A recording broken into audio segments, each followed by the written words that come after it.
many, many active members who are really incredible. And so are our members who are not active. And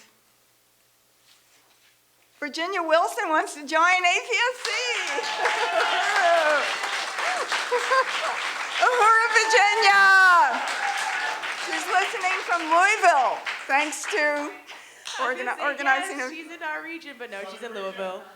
Create the southern region. But in any case, we salute Virginia Wilson. Uhuru. So Uhuru Solidarity is what we call the mass organization. That's for anybody that believes, any white person who believes that African people are owed reparations, that wants to participate in that. We have many, many amazing, amazing comrades in that who, you know, who do what they can do and take this stand and take a stand on, you know, just on the forward side of history, as we say, under the leadership of the African working class. So we salute Uhuru Solidarity Movement. And that convention is going to be April 18th and 19th in St. Louis, right in the Black Power blueprint, and really got to come to that. So, Uhuru. Uhuru. My name is Michael Odom, and I'm the chair of the African Charged Genocide Campaign. And I know we've talked already, but I was willing to ask about USM's unity with helping us take up African Charged Genocide Campaign nationally and even internationally. Well, I mean, Jessica could come up, but absolutely, I mean, taking up the question of that petition of Africans charged genocide, and the answer, or the other side of that is, you know, reparations are owed, and it completely fits together with this whole question of reparations that we're taking on. I know there's going to be a tour of African charged genocide, and we're definitely having, you know, helping to put on that tour cities where USM is located and other kinds of things that we definitely want to be part of, and getting signatures on that as well. Uhuru. Uhuru. Uhuru. I know you mentioned it earlier when you were saying that there's no such thing as the white working class, but I was wondering if you could expand further about like the homogenizing of like certain identities, or like the inclusion of like white people with colonized people in terms of like identity. I'm thinking particularly of like the queer community or like the trans community, or like white queer and trans people who think that somehow they are under attack in some way. And if you can just speak to that, like marginalized identity when it comes to like white people.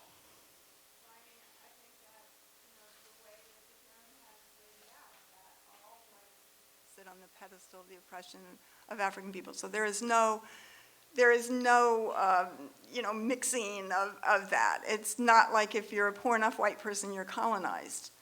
No, you're a poor enough white person, you're poor on the pedestal. And generally that what we have done is fought for a greater share of the stolen loot. And Chairman. Well, yeah, I think you have to give some real thought to this contradiction, this question. You've raised that the second time just differently.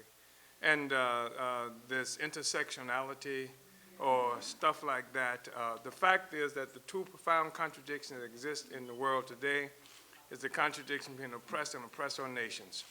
And which is not to say there are no other contradictions. Within the oppressed nation, you will find contradictions. Sometimes men and women, sometimes even workers and bosses and stuff like that. And the same thing is true within the oppressor nation.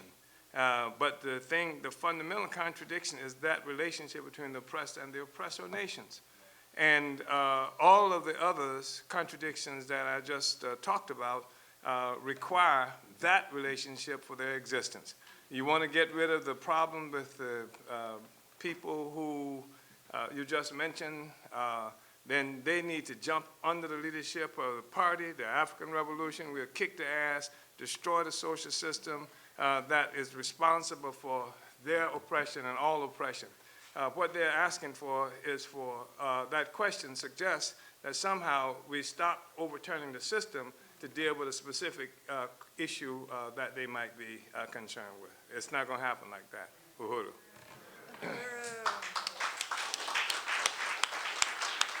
Uhuru, I think our time is up, and again, I want to salute Chairman Omali Shatella, Deputy Chair Onizanea Shatella, all of the members of the party's NCC, and all members of the African People's Socialist Party. And we have 2 minutes, but I'm going to close here, because I know we have many more incredible workshops coming up today. So I just want to end by saying unity through reparations, and Izwelenu, E-Africa. Izwelenu means Africa is your land. That's what we say when the party says Izweletu.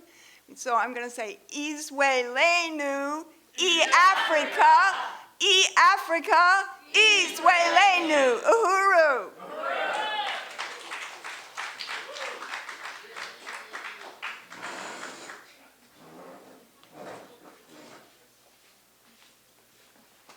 Unity through reparations.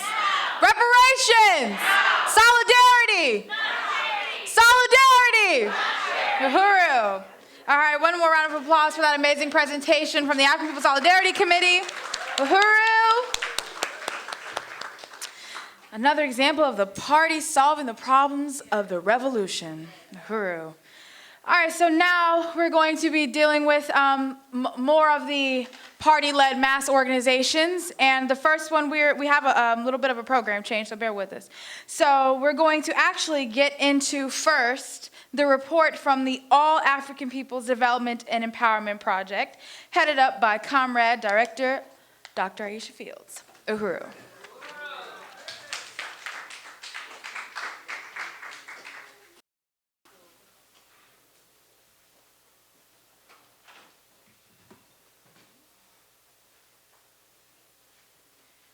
Uhuru.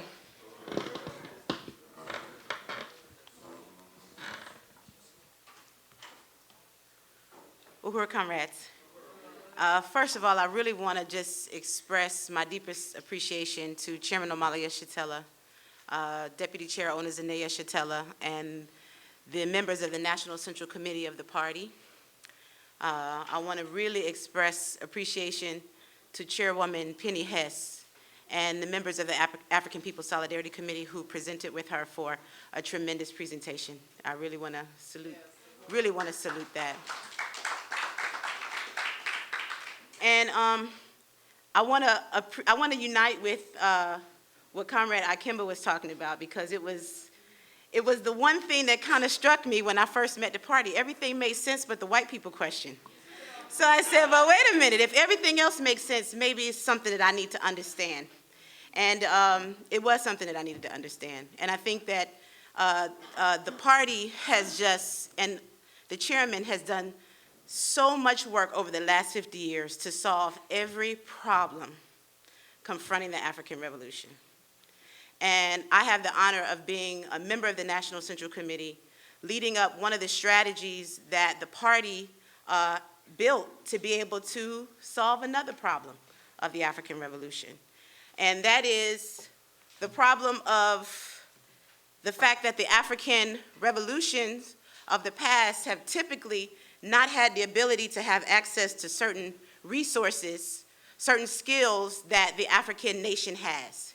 And we talked a lot about the class question. Chairman and Secretary General Loaizi talked to us a lot about the class question, and I think that APDEP is one of those strategies that helps us to be able to also deepen the question of class and the fact that the African Revolution has to be led by the African working class. But that there is a role that Africans who are either a part of the African petty bourgeoisie proper, or who have petty bourgeois aspirations, or who, you know, somehow have skills that are typically denied to the African Revolution, can play a role in the forwarding of the African Revolution. I'm very, very excited to talk a little bit about that. So, the title of our presentation is Allow Us to Reintroduce Ourselves. Why do we say that?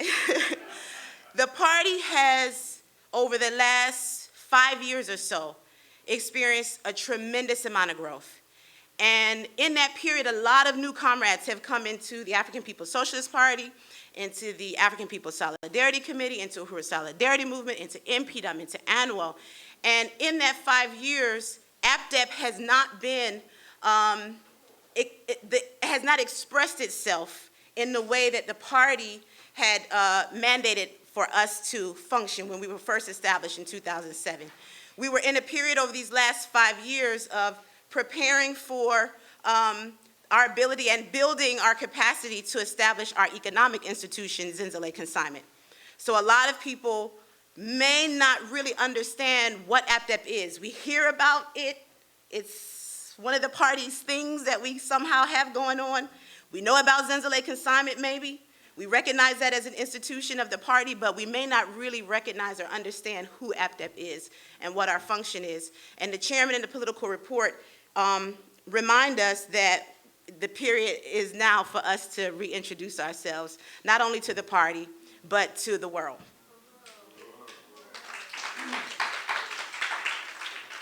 So I want to start off this presentation with a quote from a really powerful piece that our Secretary General Louise Kinshasa wrote on African intellectuals, the role of African intellectuals in the world. And it's one of the pieces that we use as one of the first political educations when anybody says they're interested in joining APDEP. And I want to just read a little bit of that. Production under imperialism has given rise to nations, institutions, and relationships necessary to maintain and reproduce imperialist order. Primarily the oppression and exploitation of oppressed nations by oppressor nations.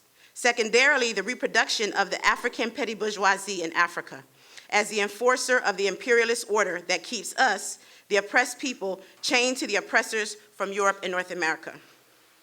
The institutions of learning in capitalist society are created to train and form cadre who will manage and secure the reproduction of that capitalist society. That is to say, that in a world that is split between the oppressor nations and the oppressed nations, the education must serve to maintain the status quo. African students are part of the oppressed nation, which under imperialism produces essentially for the oppressor nations.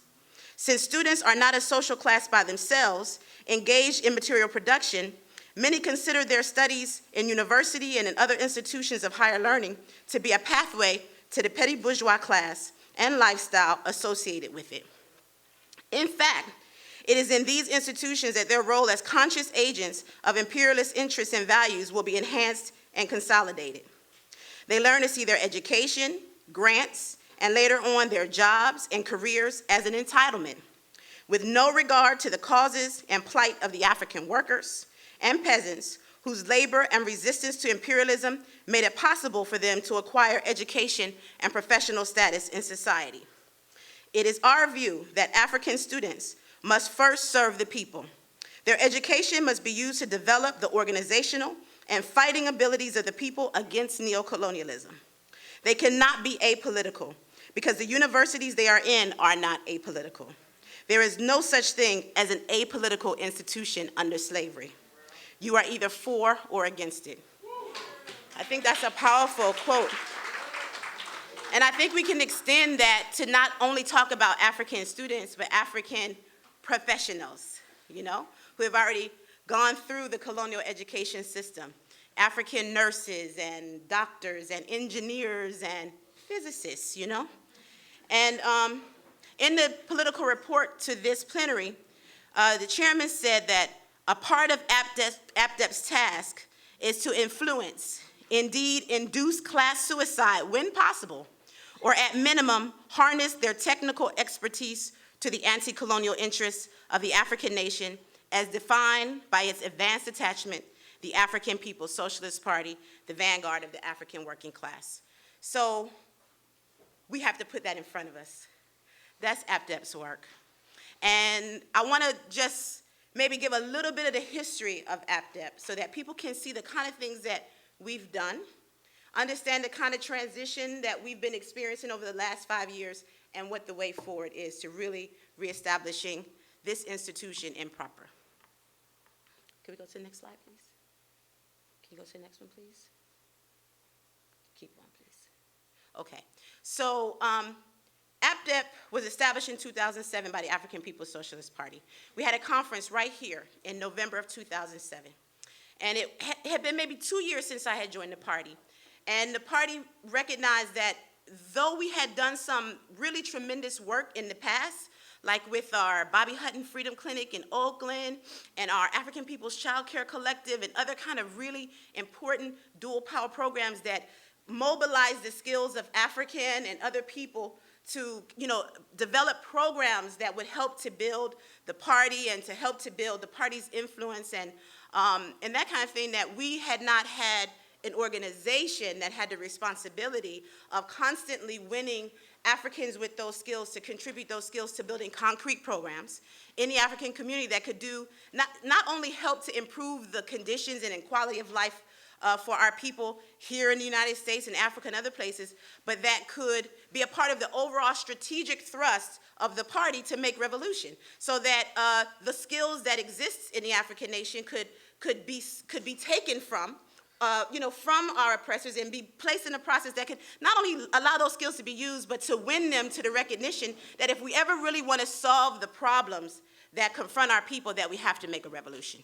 That ultimately it can't be about just building programs. It has to be about building the project that is the African People's Socialist Party that's leading the International African Revolution. So the party called on us to establish a conference here in November of 2007. We had Africans from the Caribbean, South America, from the continent of Africa, from right here, who were agricultural specialists, doctors, educators, who helped to kind of shape a plan for how we would be able to initiate some of the programs that APDEP would eventually take on. Within a couple months, we were in Sierra Leone, where the party at that time had been building on the ground, and we felt that that was a good place for APDEP to be able to initiate some of our programs. And so we decided there that we would focus on 3 areas: agriculture, education, and healthcare. And since that time in 2007, when we established that conference, up to about 5 years ago, we were really working to build programs on the ground. This is a picture of some of the children who were a part of our APDEP nursery school in Sierra Leone, West Africa, that we had for a number of years. And that ultimately, because we weren't able to really grow the party there, and we had some organizational contradictions and some other things that happened we couldn't sustain, but this was one of the really powerful institutions that APDEP established on the ground in Sierra Leone, West Africa. Also, some of the children from our nursery program. One of the things that was significant about the nursery program, and I don't think we have pictures from our vocational school, is that at the time in Sierra Leone, we had established a vocational school, which primarily targeted young women who we would train in catering, hairdressing, other kinds of skills, computers, literacy, basic literacy skills, so that they could have the opportunity to get skills that would allow them to start their own businesses. And many of the women who were in the vocational school didn't have childcare during the day for them to be able to attend the school, so we decided to start the nursery school as a way to give the children an opportunity to be in the embrace of APDEP in the party while the mothers were in our vocational school. Early on, we had a really great presence in Washington, D.C., where we had one of our most important educational programs, which was our Marcus Garvey Youth Program. Now, our Marcus Garvey Youth Program was housed in an Uhura house that we had in one of the projects in Washington, D.C. that the party had established as a Uhura house at one time. And we had regular Saturday school programs where the children in that community, I think it was called the Berry Farms community, would come and get political education. We would teach farming and African history and politics and other kind of skills every Saturday in our Saturday school program there in D.C. Here are some of the children who were learning about solar energy in our Saturday school program in D.C. at that time. We also established, as part of our educational work, our Youth Survival and Development Skills Retreat. And I don't know if y'all can recognize this comrade in the back, but that's a young Akile Anayi in the back with the puff. Now, she wasn't the director of agitation and propaganda then. She was a child of the Uhuru movement at that time. And APDEP had established this survival skills retreat to give children, primarily at that time in the movement, an opportunity to have access to survival skills, development skills, political education. We had it for 2 days in Oscar Sierra National Park, which is maybe about an hour or so from here in St. Pete. And I wanted to show this picture because the chairman has called on us to do something that kind of allows us to build on what we did then, and I'll talk about that in a moment. some of our most powerful work that we've done in APDEP has been around the question of healthcare. And as I mentioned, during our Sierra Leone years, when we were really working a lot in Sierra Leone in APDEP, we had established community maternal centers. At the time, the sister who was leading our APDEP work was a midwife from Sierra Leone. We had brought her here to the U.S. She was a tremendous midwife already, but we brought her here and connected her with some other midwives here to give her some advanced training on some of the situations that midwives were being confronted with in Sierra Leone that they needed some help to be able to address when women were giving birth. So we toured her, we made sure that she got some extensive training. She went back to Sierra Leone. She opened up 2 maternal health centers, organized among the traditional birth attendants, which are like the granny midwives, which are the sisters, the older women usually in the community who help the women give birth, because there's nothing like any kind of decent healthcare center that exists probably anywhere on the continent of Africa. And in Sierra Leone, it has been for many years a place where something like 1 in 8 women at times has been fearful of dying in childbirth, and 1 in 10 children die before the age of 1. So we thought it was really important to take this question of infant and maternal health on. And during that time, our nurses and our midwives worked with the traditional birth attendants, giving them training, letting them know when there were certain kind of limitations that they had, that they could bring them to our center. And then if there were limitations that, cesarean, we couldn't do cesarean, if there were things like that, we would send them to the one place that they might be able to have a cesarean. So through that network, we were able to help to deliver more than 3,000 babies without death of one mother or child.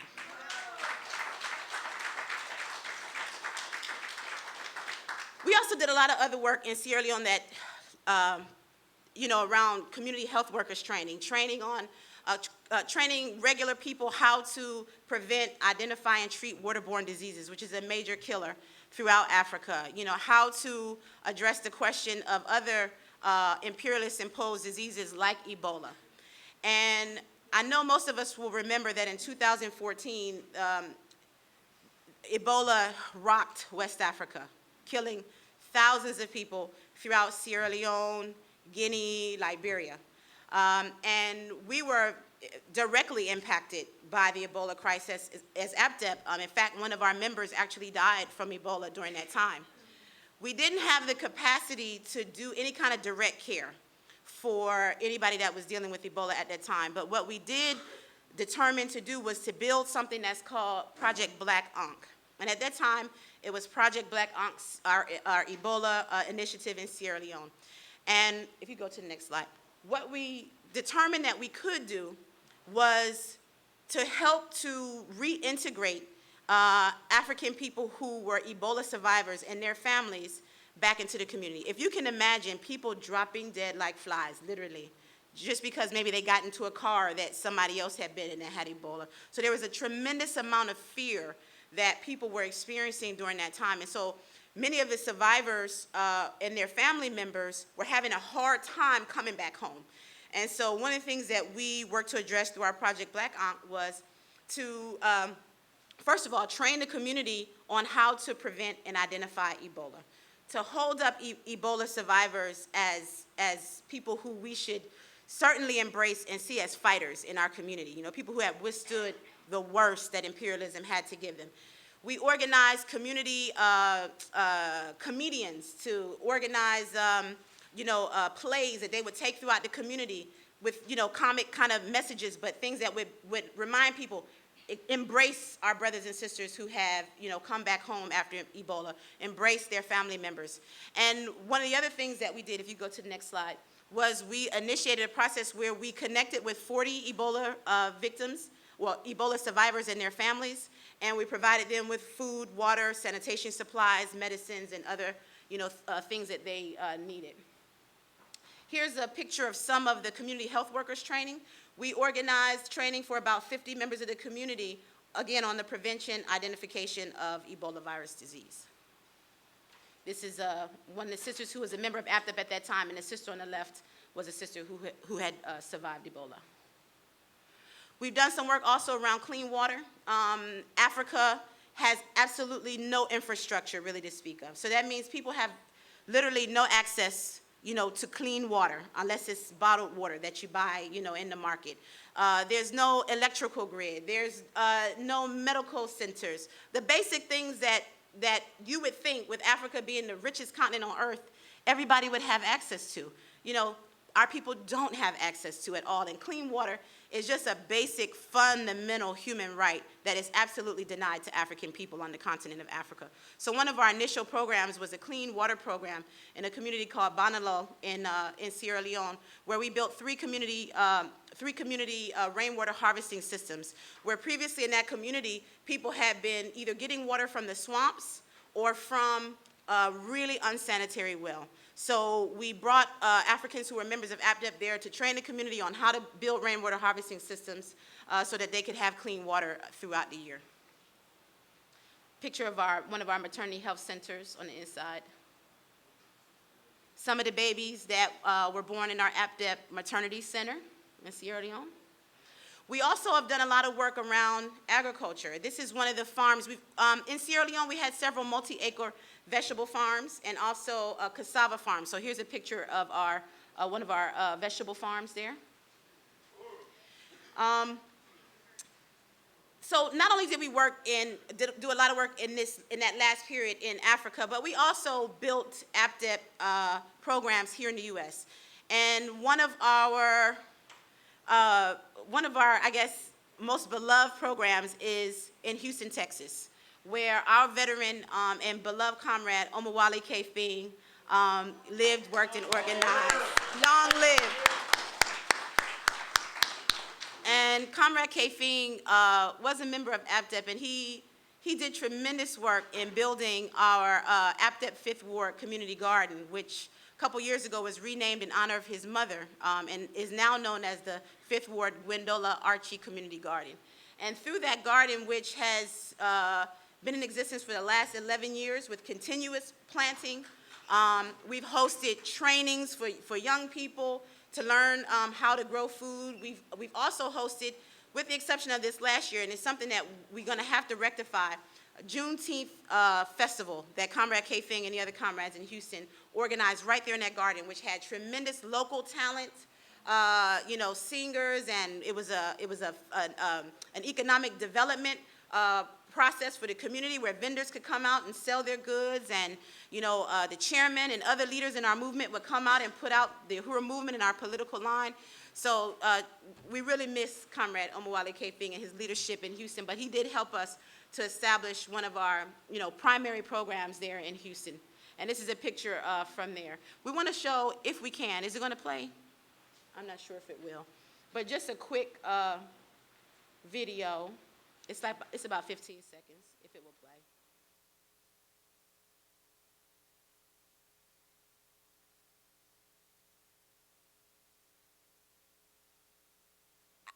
We didn't go through everything, but I wanted to give you a sense of the kind of work that APDEP had been doing, in the period immediately after the party, determined that we should consolidate ourselves. And we had contradictions, but we were really moving, trying to win as many African people with skills, in healthcare, in agriculture, in education, to contribute those skills to help us to build these concrete programs that, that the party has been calling on us to build. But one thing we recognized was that we needed to have an institutionalized capacity to raise resources, and that's something that Deputy Chair Ona Zane Yeshatela in the Office of Deputy Chair, really helped us to see that it wasn't going to be enough for APDEP to do fundraisers here and there, fish fries, call on people to donate, that we had to have an institution that would allow us to raise resources for our programs. And so the Office of the Deputy Chair made a proposal for us to establish Zenzele Consignment as an economic institution, much like the Uhuru Furniture Store is for the African People's Education and Defense Fund. A way that people could connect to our programs, a way that people could donate, could join, can shop to help contribute resources to the programs of APDEP. And so, if we could go to the next slide. And so, it took us about maybe a solid year for Deputy Chair to win me. It took about a solid year of struggle for her to win me. I didn't see how we were going to build a consignment store. I don't even like clothes. You know what I mean? I'm like, how am I going to do this? Like, I could care less about clothes. And she's like, no, we can do it, you know. So it took a solid year for me to unite with the project. And then it took us about 2 years to raise money. And during that time, DC ONA made it possible for us to get training. We went to the NARTS conference, which is a resale organization that helps people learn how to set up and maintain their consignment stores. And so we got advanced training. She walked us through every step of building the plan of action to consolidate the store. And after 2 years of training and of fundraising, we were able to open Zenzele Consignment. So Comrade Kundai is going to give that report, but I wanted to say that's why most of us who are fairly new to the Uhuru movement might know Zenzele Consignment, but you don't necessarily know APDEP. Because we had to make all roads lead to Zenzele Consignment.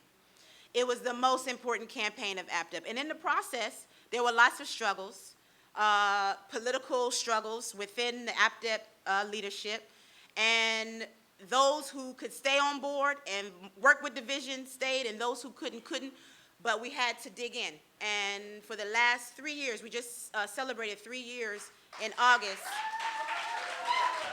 We've been working like hell to make that store work, you know. But now is the time, you know. The political report is calling on it. It's what we've been discussing in our party unit, and we unite. It's the period now for APDEP to lead. We can't have the tail wagging the dog. We can't have people thinking, as Kundai would remind me often, because sometimes I'm just like, okay, store, and Kundai is the one that would help me say, hold on, she's over the marketing. Hold on, the thing that makes us relevant is APDEP. We can't forget APDEP, you know, and she will she'll yank my chain. Okay, great, store, APDEP, you know. And yes, the thing that makes Zenzele Consignment significant is the All African People's Development and Empowerment Project, which is only made significant by the African People's Socialist Party. So, you know, now is the time for us to turn it right side up, you know, and to lead with APDEP. And despite whatever contradictions we have the tools within the movement. We have the Into You Brigade, which Kundai will talk about. We have all the tools we need to be able to bring people in to help us deal with this issue of not enough bodies that has been the contradiction that's made it necessary for us to focus only on Zenzele and not on APDEP. So one of the things that Deputy Chair helped us to understand was that we needed to pull together all of our mass forces who are in APDEP, the party forces who are in the APDEP work, and the volunteers to be able to establish our APDEP Zenzele National Steering Committee. And we modeled that after the Black Power Blueprint National Steering Committee. And I have to say, it is proving to be the right move. It is proving to be the thing that we believe is going to really help us change the game. We've seen it already. This is absolutely the way forward. And so we've established our APDEP Zenzele National Steering Committee. As I said, we've pulled together, you know, some of our most committed volunteers, some of whom have now become members as a consequence of being pulled into this National Steering Committee, into something that now holds all of our programs that we'll talk about in a minute that are still happening, because we have work, APDEP programs still happening, that's providing it a level of oversight that we didn't have before, a level of accountability to plans that are not just about what I'm looking at on a piece of paper, but what the whole committee is looking at on a piece of paper and saying, this is what we said we would do to build the garden. This is what we said we would do to build the healthcare programs. This is what we said we would do to build Houston. And so it's really been a tremendous process so far. So right now, I just want to say a few little things about the programs we do have happening now that you may not be aware of. And then what's next, and then Kundai is going to talk about the store specifically. So almost all of our APDEP work right now is centered in Huntsville, Alabama, which is where Zenzele Consignment is. It's our national headquarters. It's where we are, so it's where the vast majority of our programs are. We have worked over the last several years to make sure that we have programs that reflect all three areas of our focus: healthcare, education, and agriculture. In terms of our healthcare, we've done a lot of work around making sure that we have monthly workshops and forums around health. So one of those has been a diabetes prevention program that we did. We had a 4-week diabetes prevention management program that was incredibly dynamic. We wanted to be able to address the question of diabetes in the African community. We had people, and one of the things I think APDEP has really been great at in this recent period is winning people to turn their skills over. And so we've been able to win. There was an African woman and her husband. She cured herself from cancer through her diet, and she has a wellness center that helps other people do the same thing. She organized a cooking class for us, to be able to deal with the question not only of diabetes, but she asked people, what kind of chronic illnesses might you be dealing with? And she laid out a whole thing, what we need to do in terms of our diet. And her husband is a physical therapist, what we need to do in terms of physical therapy to make sure that we could deal with diabetes and other chronic diseases that affect the African community. We had yoga, we had other kinds of workshops every week, all of them as a part of a process to kind of deal with this question of diabetes in the African community. So that's one of many of the healthcare programs. If you go to the next slide, please. We now have 4 times a month, we have yoga in the store as a part of our healthcare work. And it's been something I think that the African community really, I think, can benefit from, and really I think is seeing the benefit of it. It's something we were introduced to through our diabetes program, because we were looking at the kind of workouts that people with diabetes could do, and one of the main things that was suggested was yoga, because it's light on the feet. You don't have to worry about, issues that you might have with your feet if you're diabetic. And so from that, this is the brother who taught that class. From that, it spun into 4 times a month having yoga for the community in the store, and it's been a really dynamic program, part of our healthcare program. We also have done a lot of work, connecting with midwives and doulas and birth workers who have offered all kinds of programs, breastfeeding support groups that meet in the store as part of the APDEP programs, and other kind of birth work that happens. Sometimes, meetings and such happen there. We've had our Marcus Garvey Youth Program, which is part of our work to address the question of education of African children. And here's some pictures of one of our most recent programs, which was self-defense for African children, teaching them how to kick butt and to know whose butt to kick, not each other's. Martial arts and drumming. We've done entrepreneurship for Black children, how to grow your own food, how to cook plant-based cooking. We've how to can your own food, African language and culture and politics, art. So every month there's a new program that first Sunday of every month, our Marcus Garvey Youth Program, children from the community come through and engage the politics and concrete skills through our Marcus Garvey Youth Program that we have at this store. Right now, our education committee has initiated a Black History Month essay contest. And the essay contest question is, who is your favorite African leader and why? And we have some leading kind of questions that try to guide them away from the typical responses that we might get for a Black History contest. But we're excited about this. We got a lot of people who seem to be interested in wanting to do that, and we're going to have a reception at the store on March 1st to announce the winner of the $100 cash prize of our essay contest. We have 2 community gardens right now, potentially 3, with 2 in Huntsville and 1 in Houston. We have our Gwendola Archie Community Garden still in Houston. And Kobina mentioned in his report that we had for a couple of years a community garden in one of the projects across the street from the store. We had an agreement with the city to have access to the land. Out of nowhere, but we recognize it's a part of the gentrification plan that's happening in Huntsville.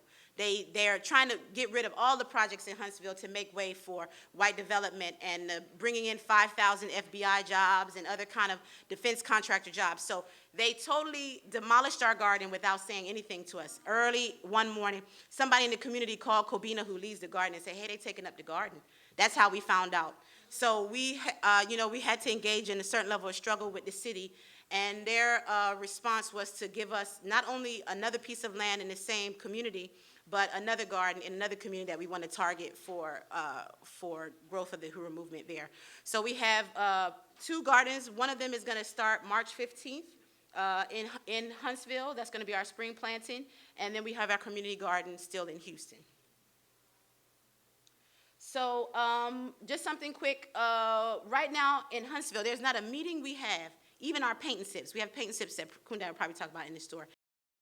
that we don't get members. People unite with this understanding of who APDEP is and the turning over the skills, you know, to the African community. And right now in Huntsville, we have 78 APDEP members. Now, all of them are not active level members, which is our highest level, our $1,000 membership. Whenever we have meetings, we make the call out, especially our major events, which are our anniversary and our MLK Day of Service. In our most recent MLK Day of Service, we got 5 people who joined at the Kwame Nkrumah level. So we know that the potential exists for us to really build APDEP and to bring these skills, you know, to the African Revolution. So we did initiate an Omawale Kefing level for our membership levels this year. We have many people who joined at the Omawale Kefing level. That's for our students and unemployed, and that's a $10 a year membership level.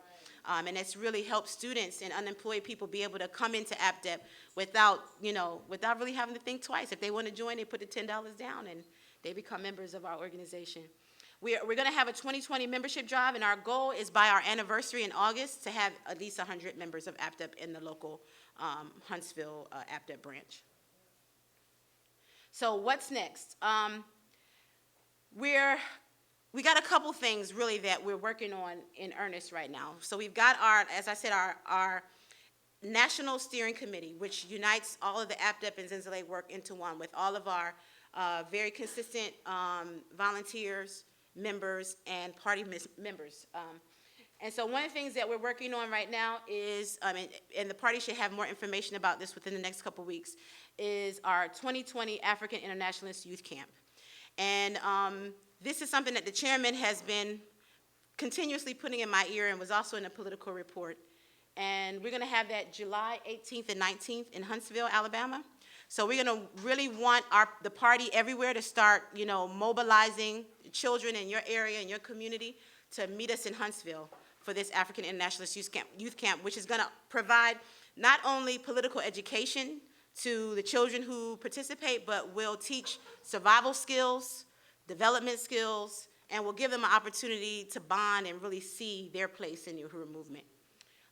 We also have planned right now, we're working on a plan of action for a 2021 youth trip to Africa. So that's one of the things that we're working on as part of a process of establishing a contingent from our Marcus Garvey Youth Program to participate in the 2023 ASI convention in ASI Congress in occupied Zania in 2023. So we still have a lot of work to do. We have POAs that are due for the establishment of the APDEP IEC. We have to build the infrastructure now of APDEP.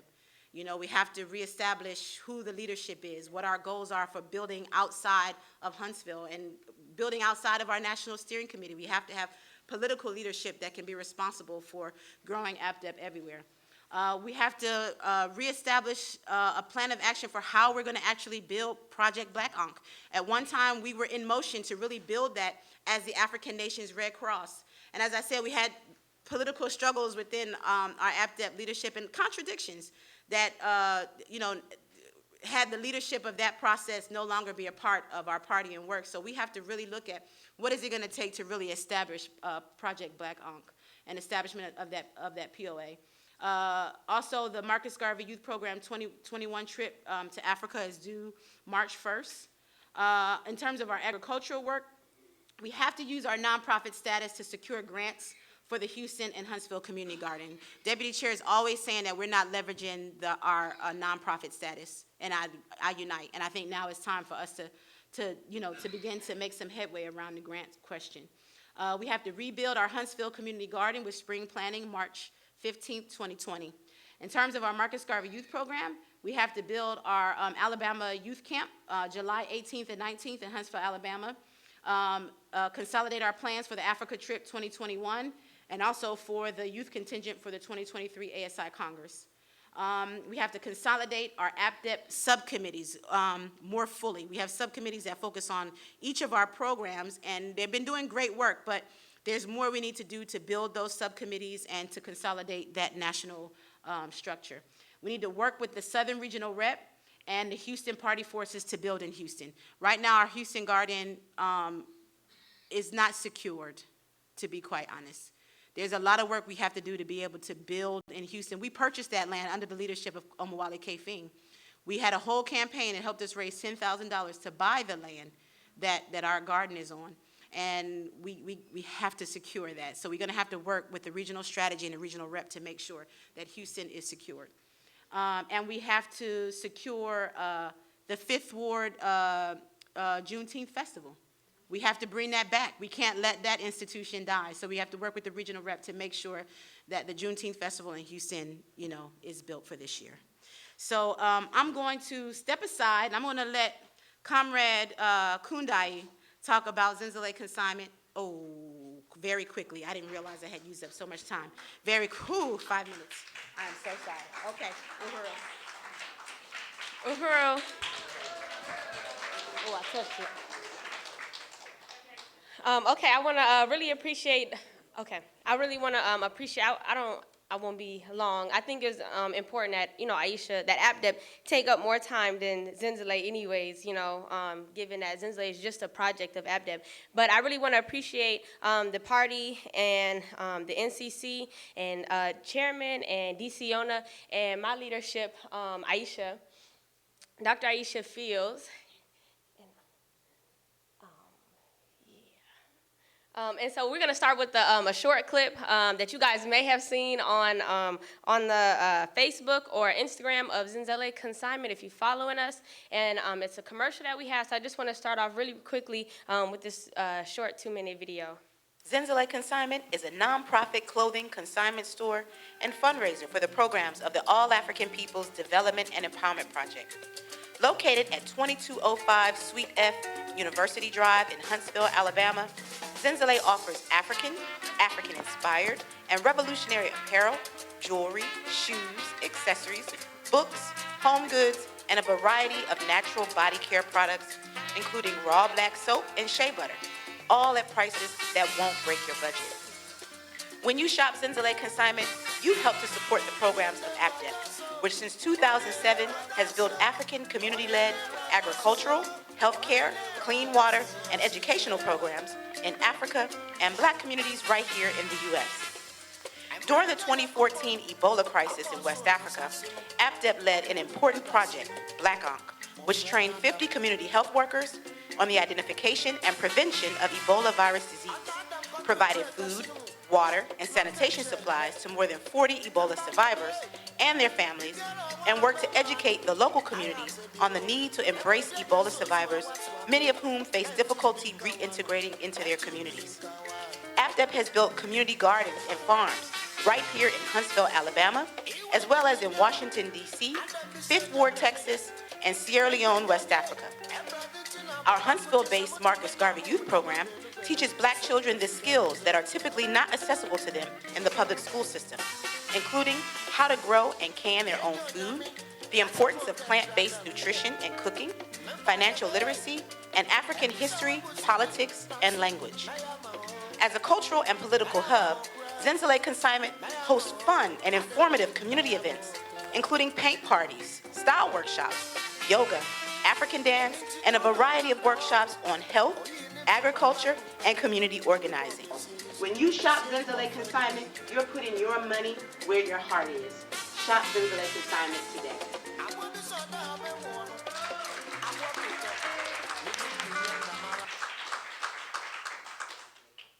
Uhuru.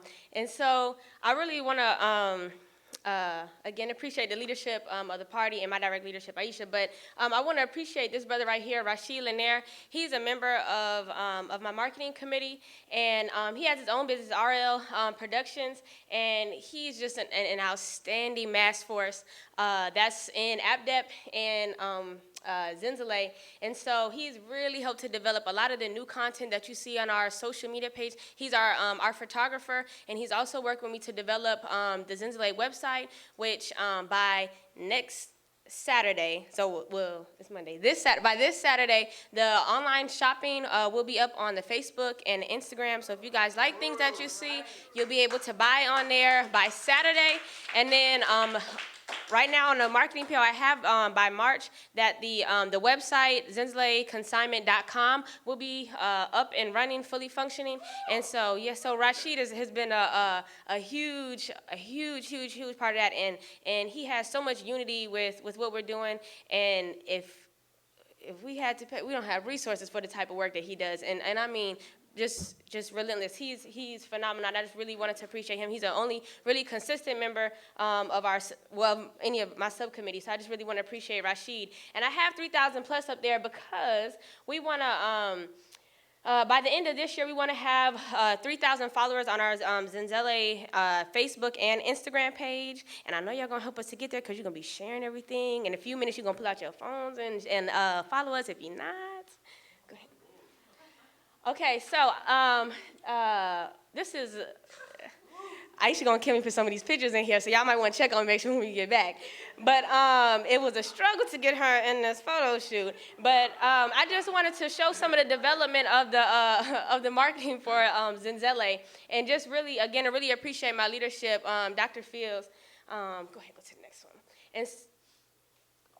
And so right now, if you all could pull out your phones really quickly, because I don't got a whole lot of time. If you're on Instagram, type in Zenzele. It's right there if you don't know how to spell it. It's Zenzele_consignment. And also, AppDep just recently has made an Instagram page, and there will be content on there as well. So follow those two pages. If you're not on Instagram, or if you are and you have Facebook too, please go to the like pages. We have two Zenzele pages, but go to Zenzele Consignment and go to AppDep, our Huntsville branch, our Houston, wherever you're closest to, and our overall our international AppDep page. Go ahead, go to the next one. And so yeah, I want to appreciate Comrade Aisha for giving birth to my daughter right here. But no, this is Mkali, but this is some of the work that Rashid has done on the left and helped to develop some of the things. Even though we don't have the shopping tags on Instagram and Facebook right now, people still DM us and we're still able to do online orders. So images like this help us to, still make sales and help to develop the store's marketing. And which we had a shirt if somebody wanted to buy it. And then the $10 head wrap one on your right. This is all of these are our pictures. From now on, we don't use anybody else's pictures on Google or anything else like that. Everything that you see on Zenzele's page since we came back from the Congress is ours. These are our pictures that we've developed, and we put a lot of time into and effort into making sure that our page is professional, so we can contend, with these capitalist businesses. And so this is, one of the flyers that we had, and a model that we had from a local college fashion show. Go ahead, I see I'm out of time, so I'm gonna be real quick. Okay, again, these are our pictures. This speed dating, so many people contacted me and thought I found this online until they realized that it was two local people that are at a lot of events. And so this was a fundraiser that we did for Aisha's trip that I'm not sure if you guys know about, went to West Africa to help develop the store. And so for us to have our own tailors and to cut out the middleman, I know DC was talking about that yesterday. We're getting some tailors on the ground. So I'm really excited about that, and to see, how Zenzele is gonna be able to benefit and work with the ODC on that. And so this is, again, another photo shoot that we've done. Okay, keep going.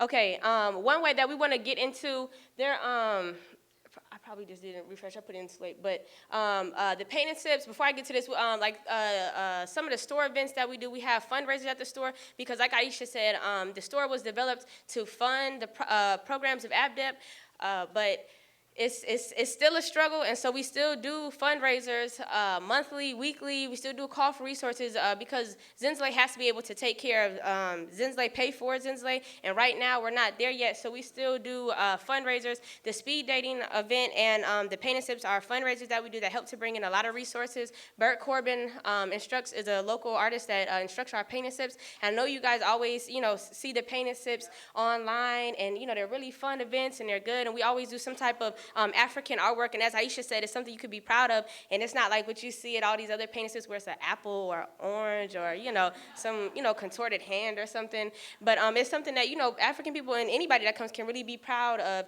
and so, we really appreciate Bert for doing those.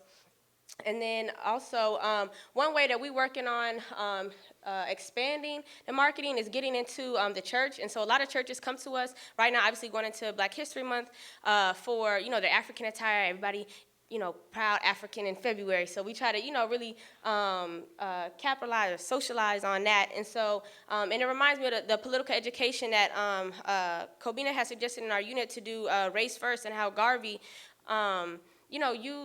met people where they are, even, talked about religion, talked about God, but to win African people to, contributing to their own liberation. And so that's exactly what Zenzele's consignment is doing, not just so people can wear cute dashikis and head wraps, but because it's contributing to, ABDEP, and ABDEP, like Aisha said, is significant only because of the party. And so this is, one way that we're working to get into the churches and win those forces, over to ABDEP. And the NTU, I just cannot express how much appreciation I have for the NTU trainings, and from the ODC, and that was the help that Comrade Tachara has done with the NTU for us locally. And we were experiencing some serious contradictions with our capacity. And I know you guys see all the time on the Zenzele page, all the events that Zenzele have. We have events every single week. And most of the time, it's more than 2 a week. And there is 3 comrades that make that happen, and during the Congress, I know we were supposed to be reporting on, some of the things from the Congress, but I really appreciate Aisha for, suggesting that we have to reintroduce the party to who ABDEP is. And so just a quick side note, I heard Aisha's call during the Congress that she was the only, full-time comrade in Zenzele, and we were still doing programs every week when she was the only full-time comrade. And so I really, was starting to internalize that. I didn't say anything then because I knew it was going to be a little push, like, somebody's going to call the question on me. So, well, not on my stance in the party, but just what I was, what I was doing in the store. And so I really internalized that. And after a few months, it's 12 a year, I, decided to, really go in full-time with the store to help out, because it's ridiculous how much we do. And Aisha talks all the time, about people do one fashion show a year and will, not boast about it, but will pat themselves on the back for, for 2 years or for the rest of the year for that. And we do programs like that, like I said, monthly, weekly, And so, and it's just 3 comrades, so we were experiencing some serious contradictions, and it's not like we could just put something down because, the slumlords don't care if you, contribute to African liberation. They want to rent at the end of the month. And so, but we can't do all of these things with just the 3 of us like this. And Kobina always struggles, as a regional representative for us to build out. And that's exactly what we've started doing with the help of, the ODC's template for our national meetings, and then the NTU campaigns, which have really contributed to that, and which, like Aisha said, is going to help us to get out of our contradictions that we have right now. It's a key component. And so the NTU campaign has started, and it's really getting rushed. The NTU campaigns have really turned, have done a drastic turn, and we're still nowhere near where we need to be with the NTU committee. I still don't have a committee outside of Rashid, who's over our agitprop, but already we've already consolidated consistent volunteers. Some people have won from membership, and so I really, really appreciate the training from the NTU, and I know it's going to turn things over, for the store, and it's holding, me accountable to building that, and not just to say that we need more members, but to go out and get them, and to work hand in hand with Kobina as our outreach coordinator to, to go and get these, comrades and hopefully future party and Zenzele forces, so Aisha can get back to program building and going out and building project back on building education and healthcare and agricultural programs on the continent and here as well. And so I know I'm out of time. I hope I hit everything. I'm trying to rush, but that's, who Zenzele is and where we're at right now. It's just as a project of ABDEP and not leading, ABDEP. And if you don't, we have new propaganda in the back, or club cards and brochures for those of you who are not aware of who, ABDEP is and maybe need a little bit more information. Come and see us. We're getting ready to start packing up. So if you want to buy some things, make sure you get back there quickly.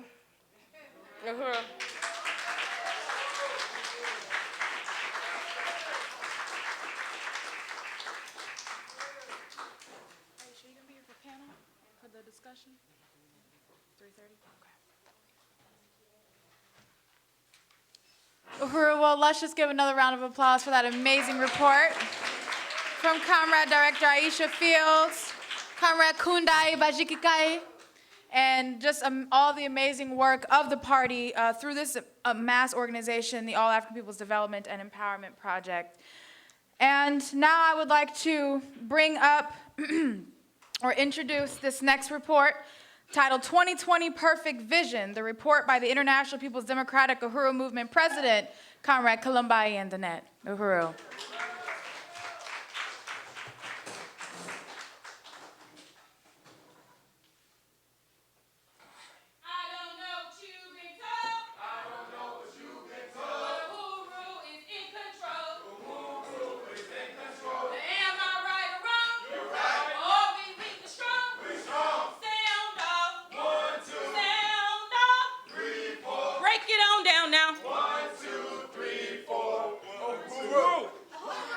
Uhuru! No surrender? No surrender? No surrender? No surrender? Uhuru! That's what this period is about. No surrender, no compromise. Fist up! Fist up! If you ain't willing to fight, get out the kitchen. I mean, if you ain't willing to fight when it get hard, when you ain't willing to fight when it seems like you can't win, get out the kitchen. So I say, fist up! Fist up! Uhuru. I just want to appreciate being able to be at the plenary to present. And I want to really salute all the different organizations. I really want to echo everything that I heard about USM and Solidarity, and also ABDEP.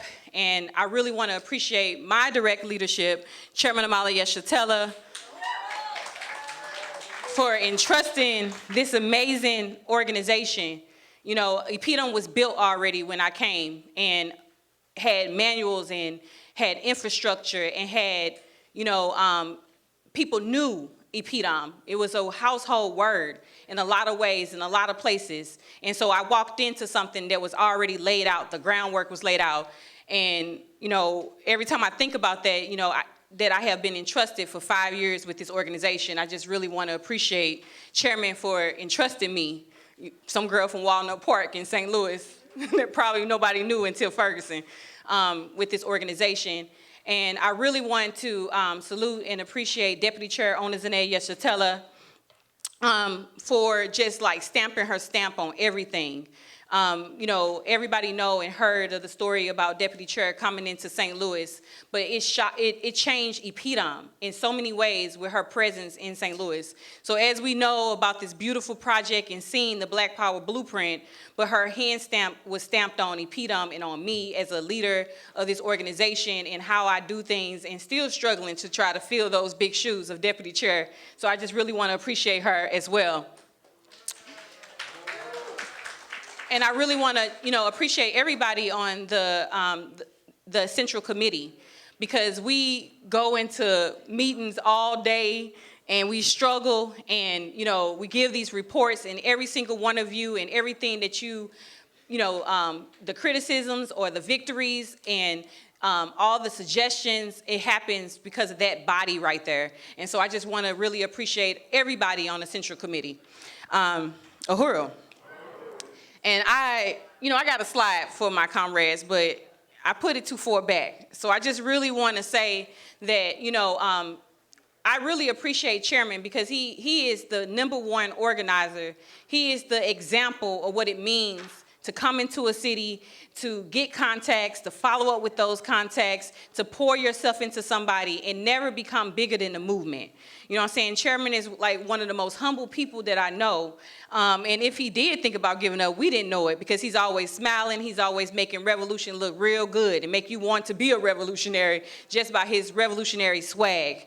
And so, one of the things that was very important to me is that I try to fight to be that I never become bigger than the movement. And so in one of the political reports, he was like, charismatic speaker, and Pete playing this, Columbai playing this big role to build it. And I'm like, no. So we had to have a team.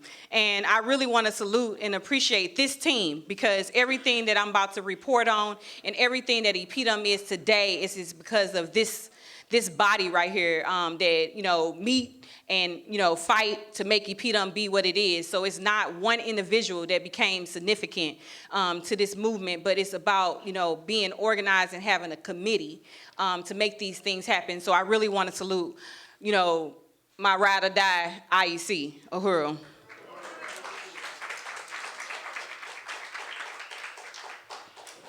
Uhuru.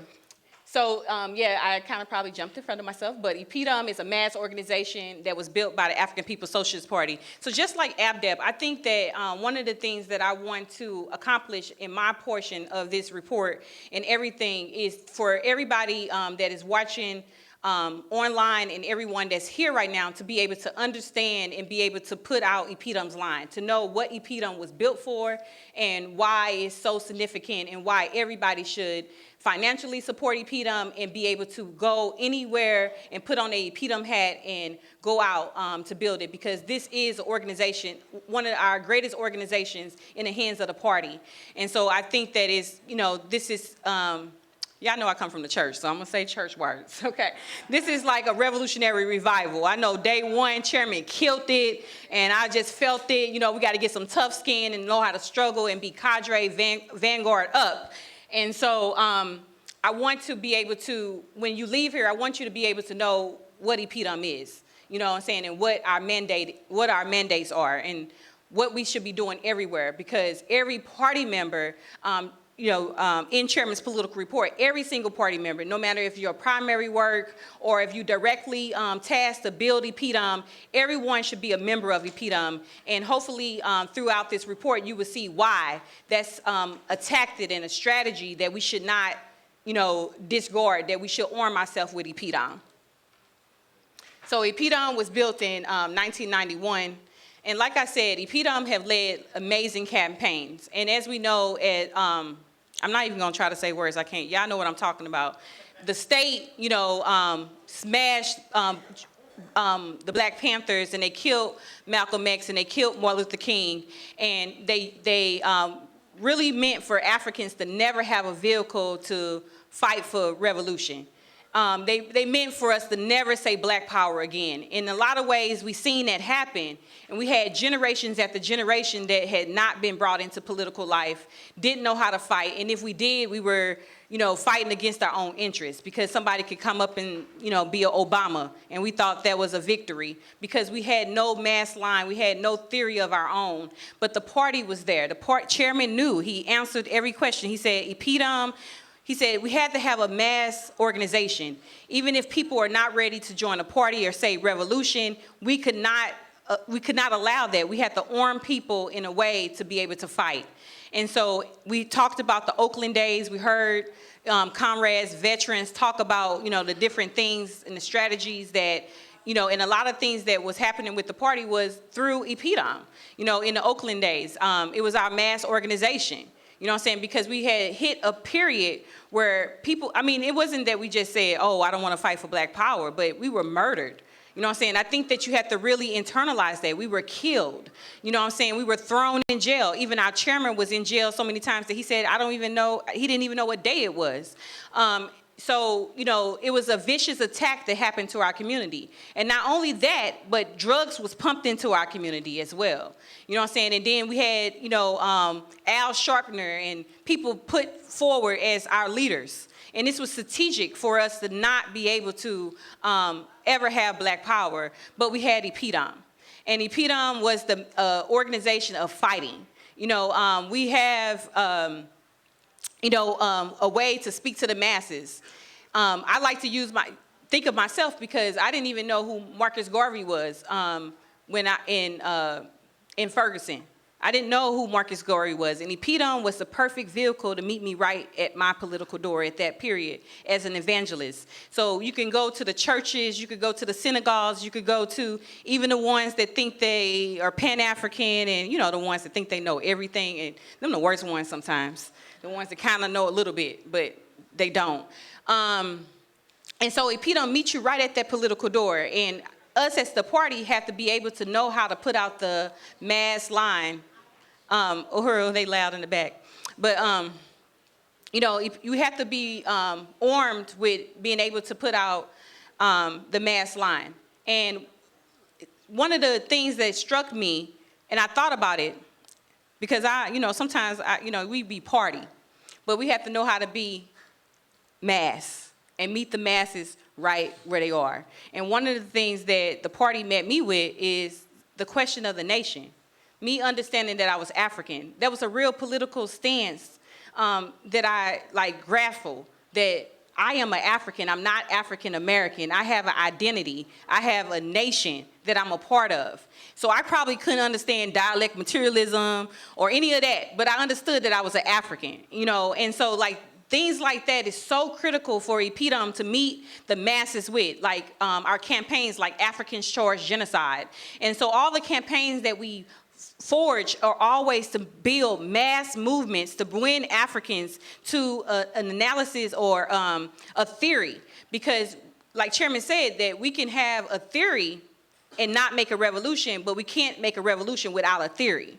So we know that we have a theory and we have to have practice to make this revolution. And so one of the tactics and strategy is to use those things to be able to put out the mass line, like understanding we are African. So one of the other things when I was thinking about what attracted me to this organization and still be here today is the question of that I'm not fighting racism, but I'm fighting colonialism and what colonialism is, and being able to see and feel and experience what that means, and the difference between racism and how, if I'm fighting a war of racism, how I'm getting nowhere, but what speaks to my interest is to call it colonialism.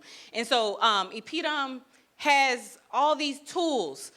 In every campaign that we push, the reparation certificates, sometimes I hear it and I'm like, but it's perfect, because being able to have Africans to be able to hang something on their wall, to sign and have a certificate saying that I demand my reparations, and this organization, is going to fight in my behalf, is bringing them into a collective idea to understand that we are a nation, that we are demanding reparations. So everything that we push and everything that we do is being able to speak to the masses to build, to make this revolution.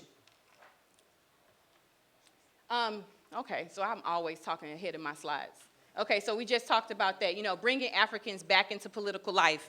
And that's, that is so critical. And that's in all the work that we do. Like in St. Louis, we have had a Sunday rally each and every single Sunday since we had the Aquava Hall. Wait a minute, before we had the Aquava Hall, we was having Sunday rallies. So we've been having, mass meetings to win Africans coming into, a revolutionary church. Making it a tradition, making it something that like we are there. And Chairman said, it might be 2 or 3 people, and then you just keep doing it, and you keep doing it, and the people know that you're there. Then it becomes something that, people are like, whoa.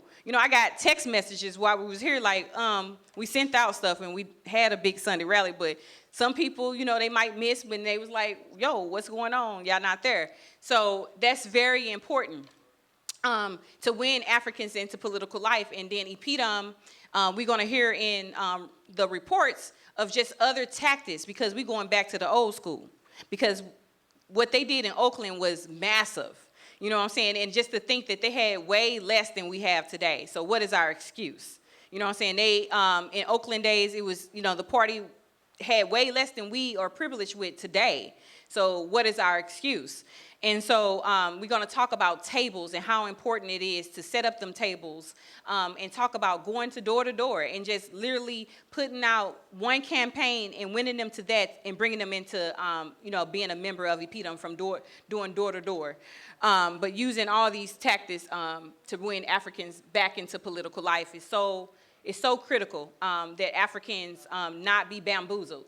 And we can't think, I tell people all the time, like, when I was a Christian, I could say, oh, what church you go to? I'm like, okay, that church ain't too whack, so that's okay.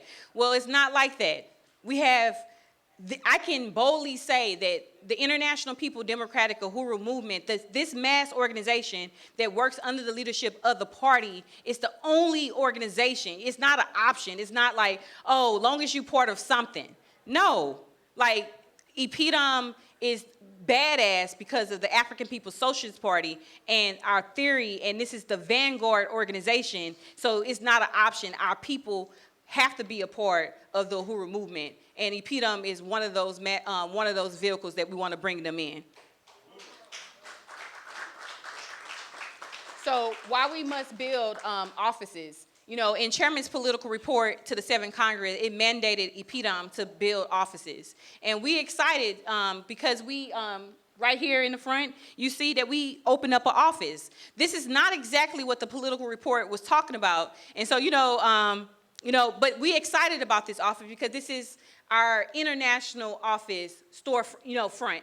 But we talking about offices that are right off the street corner that Africans can walk right in, that we might have a pool table, we have spirit studies, they can buy decolonnades, they can buy, the African flags and put it on their house, that they can buy the Burning Spirit newspaper, they could come in and make a formal complaint about the school, about the slumlords, about their boss, all these things that they can come in here and know that somebody can say that we're going to sit down and figure out how we're going to fight back. These offices are critical. One, because Africans, colonized Africans, the African working class, this is genocide. And one of the things that we are attacked by is not being able to have a long-term view. Like, you can't see a long-term view because you're just trying to survive for today. And that's survival. Like, you get depressed trying to think about the whole month. You can't even think about next month. We live like this. Like, I just got to get past this month, because if I think too far, I'm going to get hit with depression and fall and have a heart attack thinking about, trying to survive this. So I'm just going to try to survive today. And that make us not be able to have the long-term view. Well, when you come into political life and you get introduced to African internationalists, what we teach African people in these offices are going to provide a long-term view. For the first time, you can see the future. I don't know how many times I've been out doing outreach, and I'm just talking because this has become my life. And so I'm talking to them, and then they say, I got goosebumps because I can see the future. You know what I'm saying? And that's what we are. We are providing a future to the Africans that have never been able to see a future for themselves. Let's not even think about our kids, because that would throw us into, a panic attack and just fall and die trying to think about our kids' future when we can't even see it for ourselves. So these offices are not some maybe wish list thing. We have to politically, understand that we are dialect materialism. That means that we have to have a POA, a plan of action, and say exactly how we're going to move these offices forward. Again, colonized Africans are attacked because we have bad habits that we have took on from being colonized. That we work at McDonald's, we can't stand them, so we give you half service because they paying us pennies, so I don't care if your fries is hot. That kind of politics that we have, what we learn. They have to relearn those things, and having an office that is functional will be able to, with the N2U process, bring these Africans into something that they feel like, now I can relearn how I do things. Because this actually speaks to my interests, working or being a part of this office. So that's why it's important. And we have to be able to see, touch, and feel Black power. People are beyond hearing us talking about fist up, fight back, saying these chants that's great and it's powerful, but they have to actually see in a material way what Black power looks like. What are they fighting for? They have to be able to believe that they can be free. When you're a Christian, you actually believe you're going to go to heaven. You know what I'm saying? Like, you ready to die for that. You know what I'm saying? And so we have to, actually be ready to live for Black power. You know what I'm saying? We have to actually believe. And so to believe is actually bringing them into these offices where they can actually see, touch, buy, and actually invest in it. And so then they won't be saying, what would Black power do for me? But they'll be asking, what can I do for Black power? And so that's what we want to, that's why these offices are so important. So the region strategy is so critical to all the work of EPDM. And I have been one to it because, again, I'm a worker. I read the political report. I looked over it. We read it in the IEC meetings. But I really experienced it with having Comrade Malika in the Midwest. We had someone in place at first, and I really didn't get it, because I didn't see it. It wasn't actually manifesting into anything. But actually having Malika in the Midwest region, it hit me. And I started talking to my IEC and each person on my IEC and making sure that they attaching themselves to the region strategy, because the region strategy is going to actually allow EPDM to be the mass organization of the 21st century and build like Marcus Garvey did if we actually internalize what this region strategy is. It's not some separate job, it's not another task, but it's part of the big strategy to bring home the victory of the revolution. And so one of the things that we want to do at the 2020 convention is adopt the region strategy. We want to win the masses into understanding this region strategy. And so this is what Chairman laid out. I talked to Chimaranga about, language and stuff like that. So coming out of this plenary right here, we are going to form a committee that is going to talk about the verbiage, the language, and how we adopt this political report around the region strategy into EPDM's manuals and in our constitution, et cetera, because this is the way forward, all the way to victory. This is going to be key to our success. And so EPDM want to make sure that we are following all mandates. And the thing, why Malika what did I get? Accountability. EPDM had to be accountable to the work, to the party. And that's what that region strategy do. It holds EPDM accountable. So we have to be able to give reports. We have to say, can't just be saying, oh, well, we still got 100 members. Oh, we still got 20 members. What are we doing? And so that region strategy hold EPDM accountable to that. And then we have to sum up and say, how are we going to get ourselves out of just being in these areas, and how do we build within our region? So that's one of the things that I experienced with Comrade Malika being the Midwest region rep in our area, and that's what the whole IEC. It can't be no one just, I'm just here in this area. How are you just there in that area and you haven't built nobody, you don't know nobody else to join you? You should be embarrassed. You should not even want to show your face.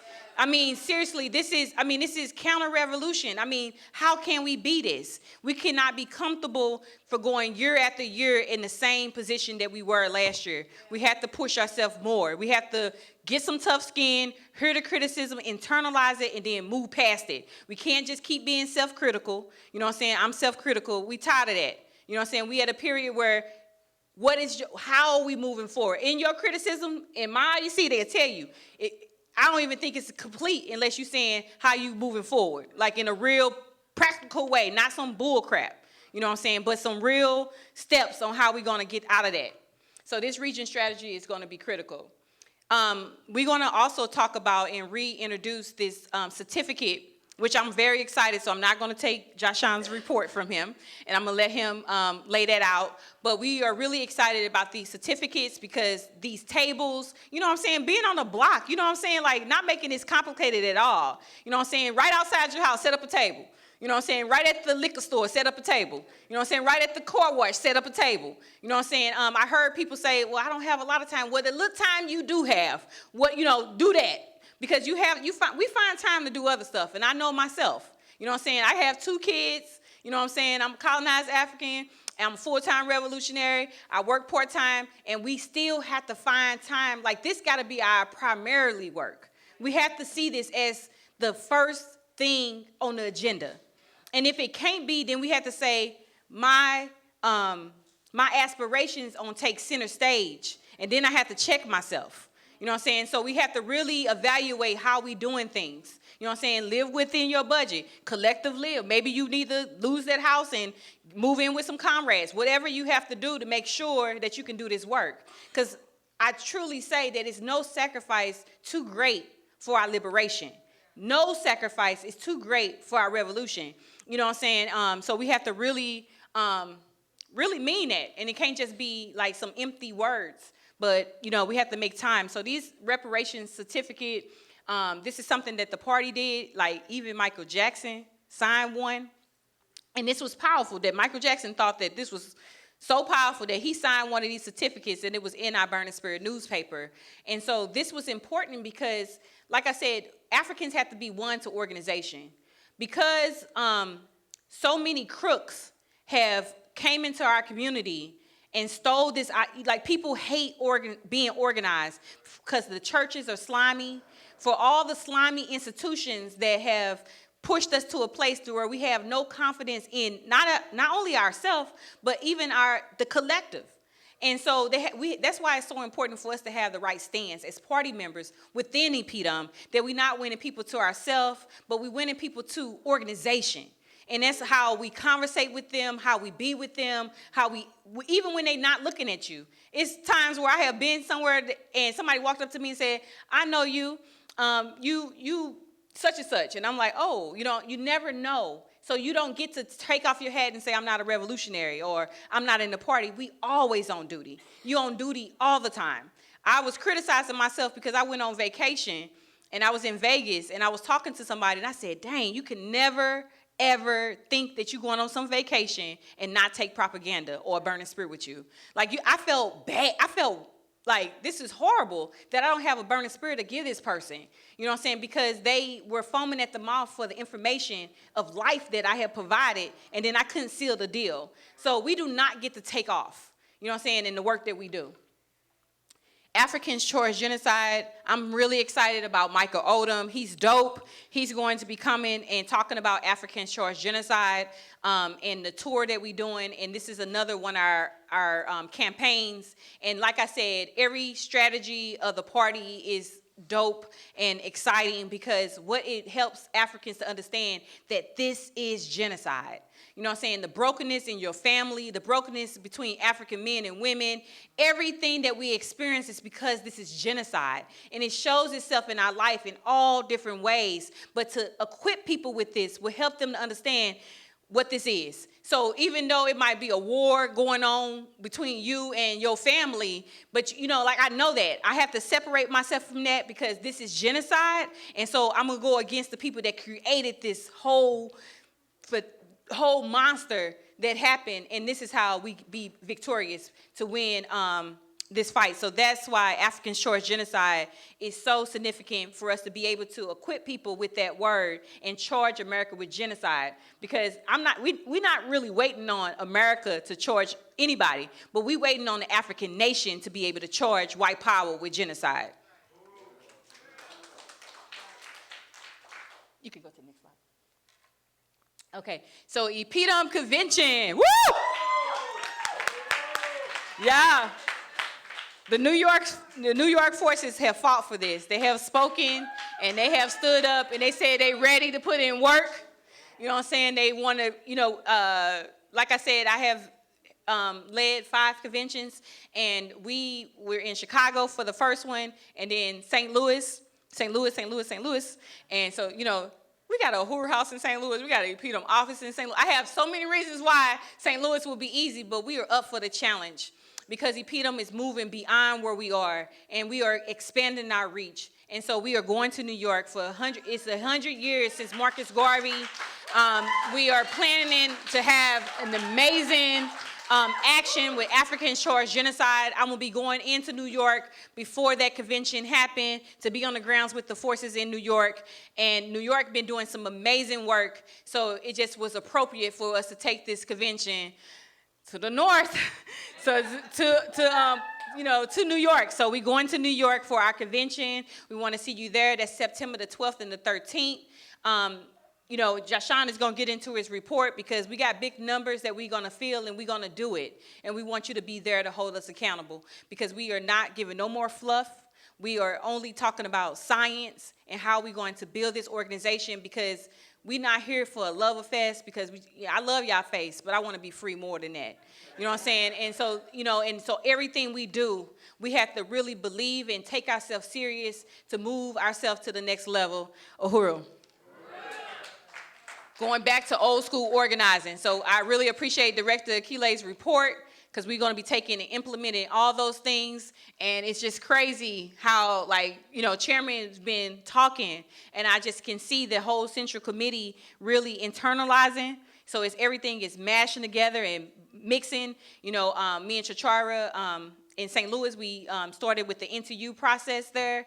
And we talked about the different areas of EPDM that we're going to be implementing that, taking people from a volunteer to a member, because this is a great strategy. Because like I said, most of our people came from the church. So if they're not in the church no more, they came from that. And a lot of people have backwards ideas about organization because of horrible things that they have seen in being in, the NAACP and crazy organizations as that, and, the church. And so the NTU process allow people to come in and get to know us and experience us and then become a member. So that is a great strategy that EPDM is going to implement as well. Uhuru. And, I just want to salute, again, my IEC. Marissa is not here. She joined the party. And before she joined the party, Marissa really fight, and everybody on my IEC know that she nitpick and she pry and she get those reports. She fight for those reports to get turned in early. She go through those reports and then she's calling me on the phone and saying, well, I seen this Columbine, and just a great secretary to the IEC. She has been tremendous to the development of EPDM. So I just want to salute Marissa because I know she's watching. I don't even have to ask. I know she's watching. And Conrad Fofi, she's the economic development coordinator. And Fofi, when Chairman first met Fofi, because I didn't know Fofi, never met her before a day in my life until Chairman came to, Ferguson. Literally, Chairman, like I said, we have to really watch him and see how he organized and how he is. How he really recruit people. And he don't win people to himself, he win people to this political line. And he met Fofi, and Fofi said, don't put my name on nothing. I don't want y'all to have my email. And matter of fact, I'm gonna buy her a membership because I can't pay for it. And she said I couldn't pay for it, so she bought me a membership. She said, because she looked like she young, she'll go out there. And now Fofi is a diehard. She loved the party. She loved the party. And she really fight. She really fight to make sure, even when I don't want to fight for a salary, because that feel weird, Fofi fights to make sure that office is paid for, that, that I have a salary and, everything functions right. And so I just really want to salute and appreciate Comrade Fofi. And then we have Comrade Michael Odom that, I had never had an IEC with mass forces on it. And I treat these mass forces like they in the party before they even join the party. And so now they're in the party and I don't feel bad no more. Because I was like, you know what, they is not in the party. You cannot be saying that to people. So now they're in the party. So, so Michael Odom, he moved and, he, again, was recruited by Chairman because he watched Chairman long before he joined EPDM. And, Michael Odom is a professor and was teaching African internationalists in his school, in his class. And, Chairman recruited him as well. My whole IEC was recruited by the Chairman. And so we have to be recruiters just like Chairman. Chairman don't clone us, so now we have to go out and move like that. That's so critical. And then Jashan is my membership coordinator. Awambi. That's why you keep looking at me. I'm like, why you keep giving me that look? Oh, Awambi is bad. I call him Scottie Pippen to the IEC because he play all positions. And Dexter, Uhuru, this is my rebel.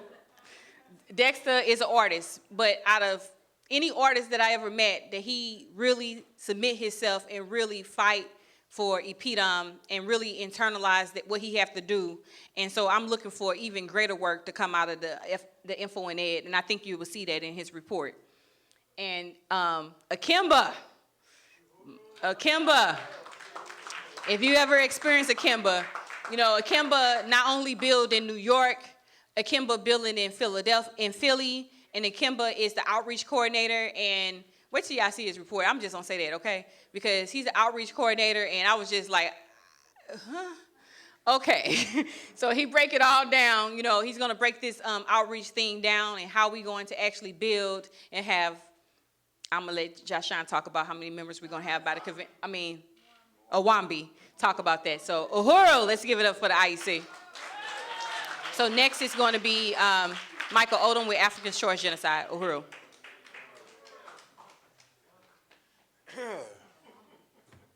All right. All right, everybody. Thanks.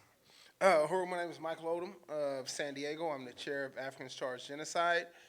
In this talk, I'll give you an overview of the vision for the campaign this year. As well, I hope to recruit many of you all to assist in organizing the tour within your regions and local branches. So everyone, you should be actually receiving a propaganda pack. Yes, like I said, for this reason, you all are receiving Africans Charged Genocide packets with flyers, stickers, and the ACG UN petition included. This can be used as a part of your tabling efforts locally. Switch. All right, so this is the overview of today's talk. Here you can see the committee. We still have a few vacant positions, so if you unite with these, possibly being on these positions, come speak to us. Next. All right, so in 1946, the United Nations General Assembly defined genocide as a denial of the right of existence of entire human groups, as homicide and the denial of the right to live of individual human beings. Such denial of the right to existence shocks the consciousness of mankind, results in great losses to humanity in the form of cultural and other contributions represented by these groups, and is contrary to moral law and to the spirit and aims of the United Nations. Indeed, we know that following World War II, the United Nations filled, quote, the role as unifier and peacekeeper among predatory imperialist white powers that have historically gone to war over division of the colonial capitalist spoils among themselves. So it's not to uplift the UN. Still, it is important to begin this presentation with the UN definition to expose the contradictions and hypocrisy embedded in Western imperialist ideology. In the 7th Congress, Chairman Omali Yeshitela states, slavery, genocide, and colonialism are the stuff of which capitalism was born. African enslavement was the first capital in the development of capitalism. The prevailing legal system, culture, religion, and general philosophical outlook or worldview constitute the superstructure of capitalism. Thus conceived, this superstructure is a natural product and reflection of the economic base of colonial slavery. Or just put it short, which I love the line. It says, basically Africans are primitive communication. That's what Malcolm called making it plain. The wealth and unification of the European nation was built on the genocide of African people and indigenous people. The European can never develop the solutions for African liberation. That must be Africans. For over 4 decades, okay, you switch? For over 4 decades, the Uhuru movement has done the same thing for the term genocide as it has for reparations. Beginning around 1979, the annual Walk Against Genocide organized in the Bay Area used culture, fitness, and political action to underscore a plethora of crises Africans face, from police brutality to health disparities. Was in fact genocide. From my research, this program went at least to the early 1990s. Africans Charged Genocide revived that tradition, as well as the demand that we take this charge to the international stage. You can switch. Oh, no, actually, no. This was the goal of Malcolm X, our revolutionary martyr and true African internationalist. The winter encampment did exactly this, protesting at the UN. We intend to do the same thing, as we'll talk about in the presentation. Yet, first, we must take the campaign to the people. As part of our Info and Ed campaign, we plan to boost our publication in the Burning Spear website and social media activity and printing brochures. As well, I'm very excited about the graffiti art slash guerrilla art campaign that we're waging. You all have some propaganda items inside your packs. As well, you can also go purchase a stencil. This is my personal stencil that I've been using throughout the San Diego area to spray paint in red, black, and green. Africans charged genocide. And like I said, you can get one for $10 over at the table, as well as some bundles of extra stickers and things like that. Moving from the local to the international, the ACG aims to organize local working groups, such as the one that we've organized in San Diego that Mwambi talked about yesterday, and eventually a rally at the United Nations in September 2020. The ACG committee has organized points of unity, which we want to bring to the national leadership. Once agreed upon, it will set the standard for which principled coalition can be had, and we can expand the ACG campaign. So this is about the African Descendants Working Group at the UN, which we tend to engage as well. Next. All right. However, the success and spread of ACG will be built on the strength of the local of the tour. Some of the cities we aim to bring to the tour this year are listed above. The tour dates are to be between the Plenary today and African Liberation Day in May, possibly the convention. Starting in the Midwest, the tour will move west, then south, and then north. Next. So there's a variety of different proposed speakers,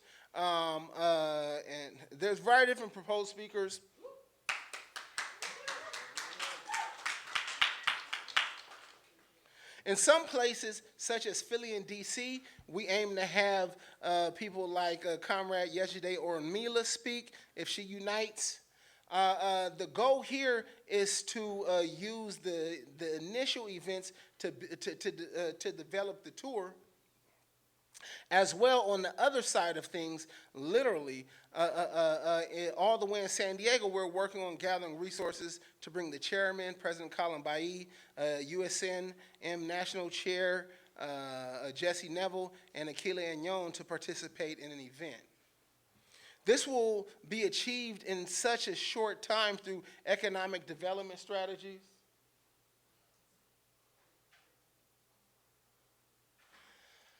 In San Diego, we hold monthly fundraisers at a record store that has been supportive of the movement. We are seeking university and community resources partnerships to secure funds, as well as part of our POA. We have Uzi sales, the call for resources, ACG propaganda. So please visit our table in the back, purchase as many items as possible, and help us spread this campaign. If you unite with being a local or regional organizer for ACG, please contact myself or Mwambi. Uhuru.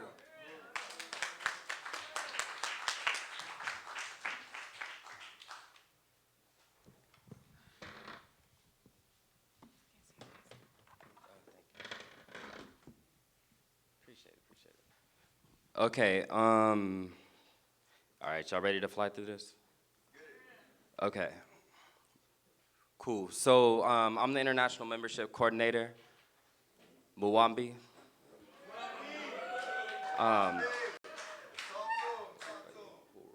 Uhuru. Okay, so growth. Basically, since the 7th Congress, Impedum has grown tremendously. Basically, we built a membership POA out of the 7th Congress, and from that membership POA, we were able to build our organization like 4 times what it was when we were in the 7th Congress. And a lot of that had to do with convention building. And just the process of convention building was something that really built Impedum, because it got all the different areas involved in in building the organization and coming out to St. Louis, coming and seeing the Impedum headquarters. We were able to open our office, and so that was something that was something that was extremely important, building the convention. And after the convention, up until now, you know, Impedum continues to skyrocket. I think we all understand the political period at this point, that, you know, what it comes down to is being prepared to bring people into the work and actually give them assignments. Now, South Africa, out of everywhere, has just exploded. You know, it's these comrades. We're basically, I'm in like a group with some of the comrades from South Africa, and they're always, constantly, all day organizing. Just like Luwezi said, busting open the reports and the POAs. So I wanted to make sure that I, you know, spoke about South Africa. But these other areas, what's dope is that in all different regions, we have branches of Impedum. And from New York, San Diego, St. Louis, and St. Pete. So how does that happen? For one is, I'm like trying to turn, is through recruitment, through tabling, like Kalambai was saying, bringing the chairman to your area, bringing Kalambai to your area. Like we've seen here in St. Petersburg, the campaign that Akile had, we're still getting members of Impedum to this day from Akile's campaign. Yeah, just as recent as today, I think we got a member from Akile's campaign. So it works. Now,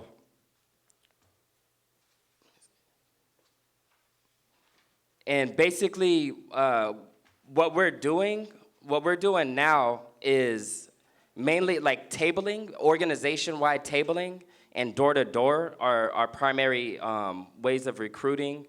Another thing that's important is retention, is maintaining our members. And let's get into our goals. Let's go ahead and next. So these are the areas that we're looking at being in. South Africa, we already have members. Ghana, we're just now getting members. England, Bahamas, and then these other areas, France, Sierra Leone, Kenya, and Mexico. And so, can I talk about the reparations thing? Okay. So let me just talk about this real quick. I wanted to give these to Chairman Amali Yeshitela and Onizene Yeshitela. And like Kalambai was saying, these are our reparation certificates. If you haven't signed one, we have them available. So make sure you come and see a member of the IEC. So if you could bring that to DC Ona, and then this one's for Chairman. And that's pretty much it. That's pretty much it. We're good.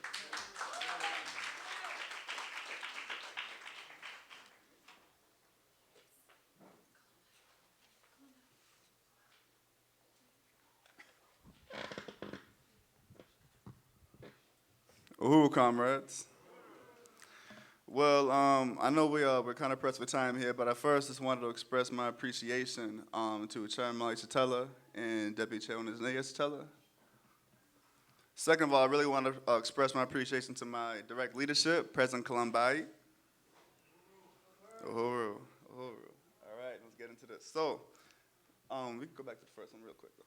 The Office of Information and Education. Self-critical, everybody, I'm blind, it's bad, I don't have my glasses. So, the Information and Education Coordinator is responsible for the ideological development of Impedum leadership, membership, and the masses of African people. I decided to include that because it very clearly states the purpose of Info and Ed. Next slide, please. So Info and Ed in the past year has been struggling to meet that standard and truly carry out the ideological development of Impedum's membership and the masses of African people. In 2019, much of our propaganda was brought off of cyberspace and into the real world and into the hands of real people. Some of that can be seen.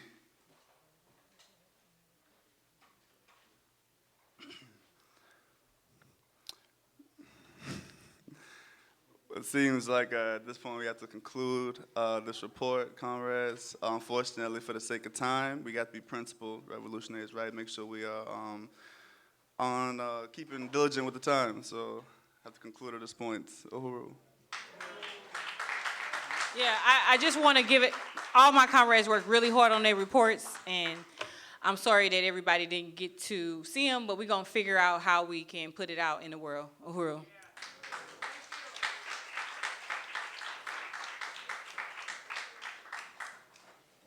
So we need a fourth day to the party's plenary. Because as you can see, there's a lot of work and a lot of ground that these organizations cover. And I'm just really sorry that we didn't get to go through the entire presentation, because all of it is extremely important work that we're engaged in, that everybody needs to be plugged into. So, however we can get this information out to you, that the reports that Impida made, and even the trainings and the campaigns, that, that's going to get out to you one way or the other. So, but I just want to give a round of applause to that amazing presentation report from President Kalambai. Uhuru. And we did have one more mass organization presentation, and as you can, it's Monday, so people are going back home, so this is part of the reason why we're pressed for time, because we have this really important report that has to be given, and that is going to be by Comrade President Yejide Odunmila of the African National Women's Organization. Uhuru.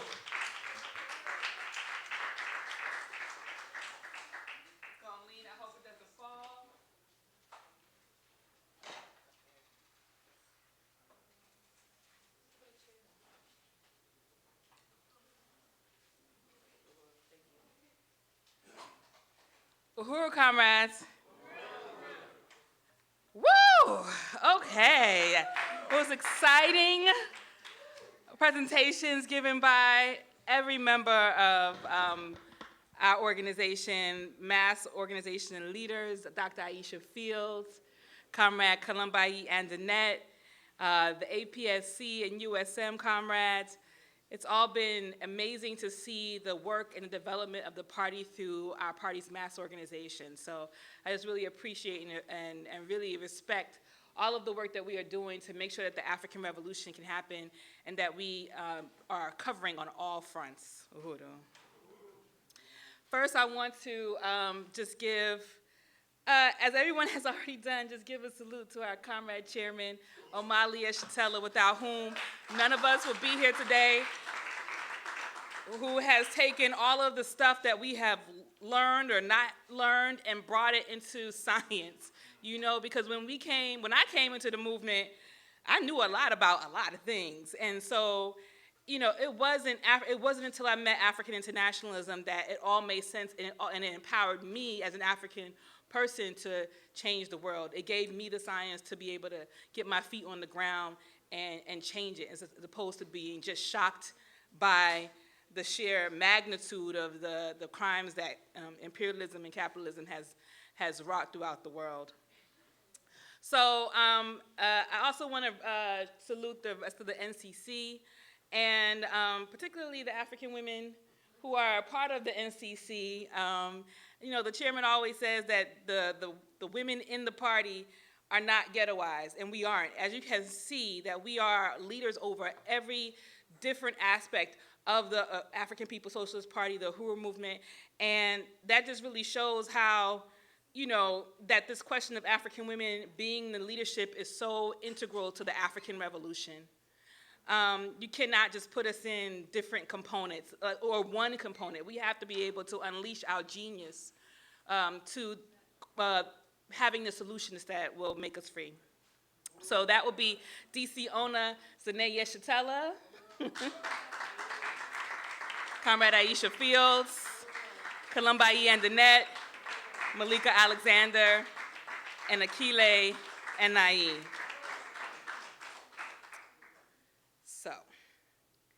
So the African National Women's Organization, the title of my presentation is Sisters United for the Revolution.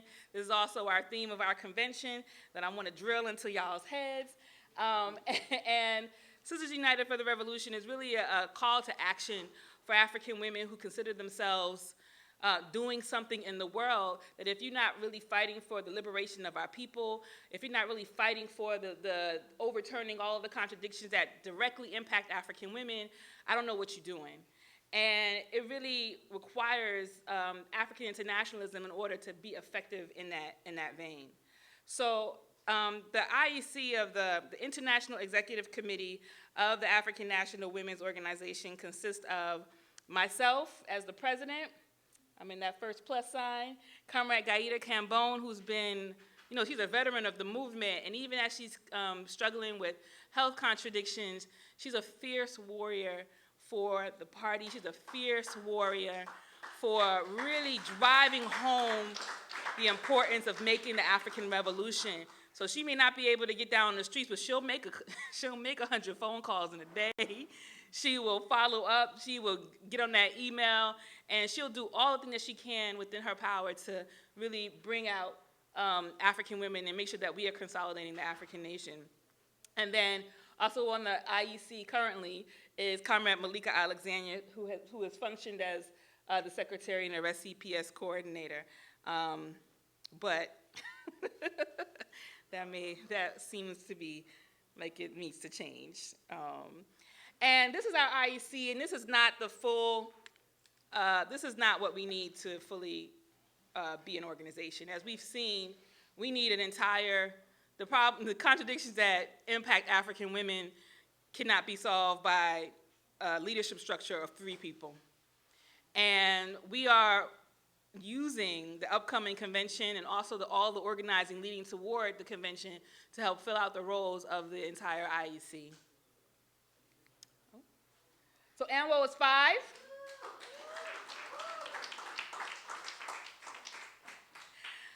In 2015, the African People's Socialist Party said, Yejide, you're going to be the president of the African National Women's Organization.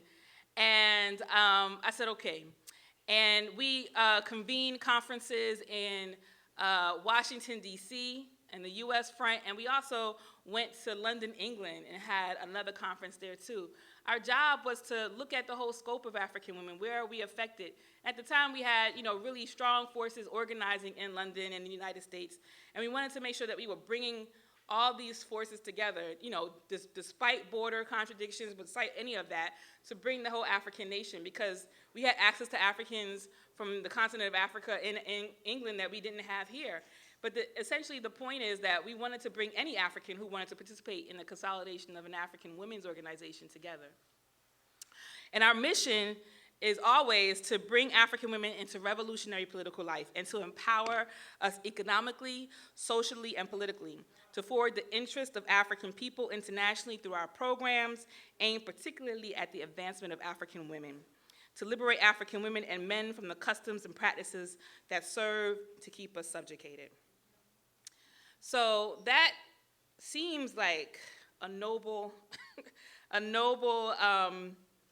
call to action for African women to participate in. But after 5 years, we made it, but it's been a hard road. It's been a very hard road because we entered a space that has been dominated by feminism. That's the only, because of the defeat of the Black Revolution of the 60s, there has not been anything that has been organizing colonized African women workers anywhere on the face of the planet. And so what has taken over as the primary theory or liberating motive thing is feminism. And that boulder was really hard to really bust through. And we had to define what African internationalism means to the destruction of oppression of African women. And so in our early days, we had to, people didn't know how to define us. We probably had some problems defining our own selves.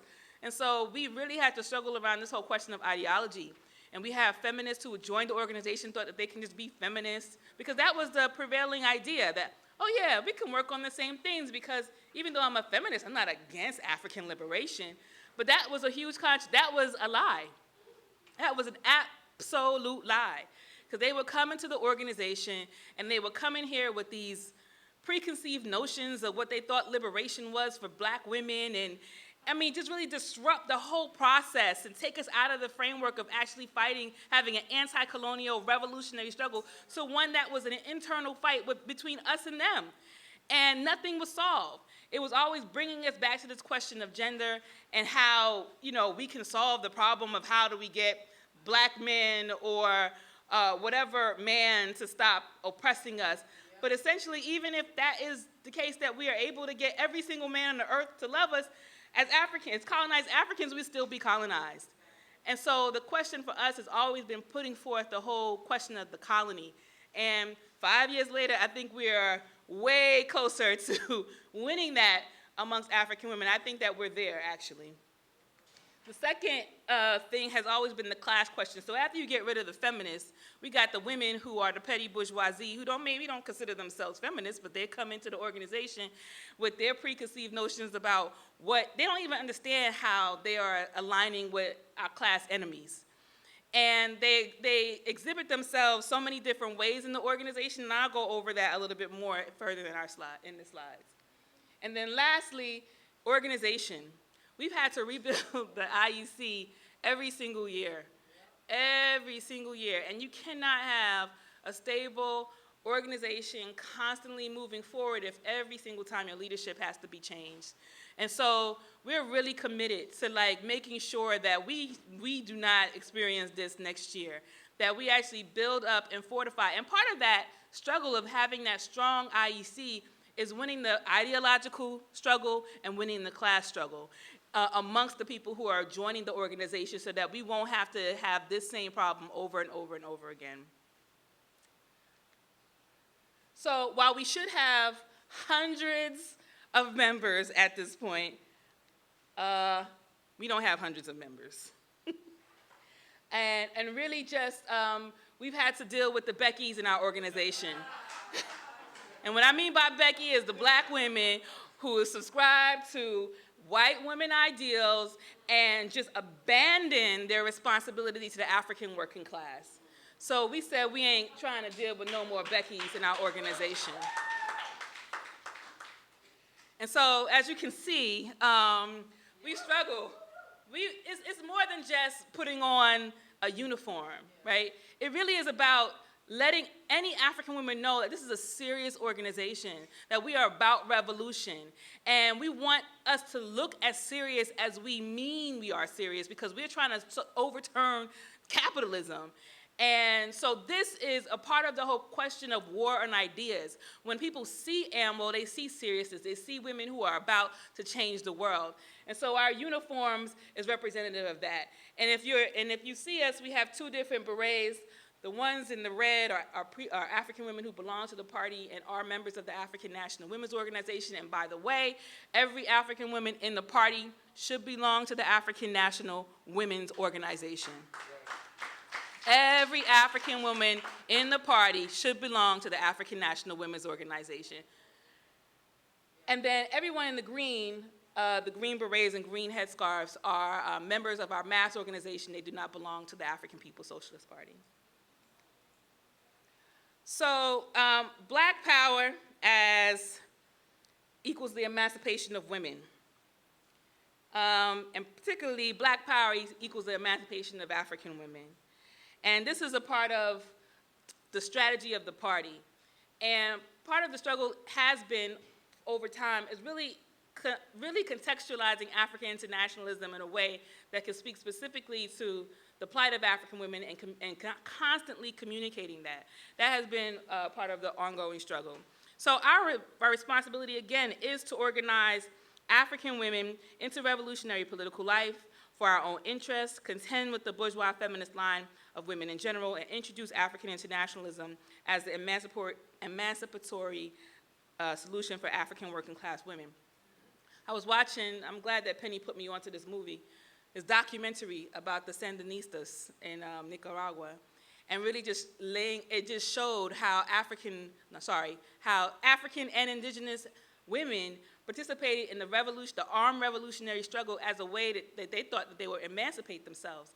But they didn't get emancipated. As a matter of fact, There's a lot of things that happen within the structure of the organization that denied women their even equality with the men who were fighting in the same struggle, carrying the same guns, and even men who they were leading into battle. And this is indicative of a lot of the other revolutionary type struggles that even happened on the African continent and even right here in the United States. So the party saw this. The party seen this history and it's like, we're not gonna have none of that. And so that's why AMWO is so important, that right now that we have a chance to politicize African women and ensure that when we are able to make the armed struggle, even now within our communities, we are able to make the changes that are necessary to prevent us going backwards when we are able to be free. And so that struggle has to happen, and we can't deal with no going backwards in history when right now we are already, years and years ahead of everybody else. And so this is the training ground for African women to understand what is happening to us, what the politics is, and how they can contribute to the revolutionary liberation of African people. So this is a quote from the Plenary report, and it says, obviously, women catch hell from a variety of sources, but most African women appear not to have improperly abstracted themselves and their reality as separate from our colonized, mostly working class African people as a whole. This is because the majority of African women are of the working class, and unlike the feminist petty bourgeoisie, who do not seek answers and solutions that distinguish themselves and their lot from our whole people. That's right. I mean, it's been said over, yes.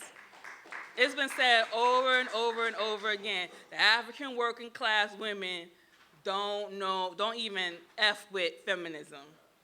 When Chairman first asked me to be leadership over AMWO 2 years before I actually became leadership of AMWO, I was like, no. Because I'm like, this is not, I don't want to delineate, who I am as an African soldier, you know what I mean?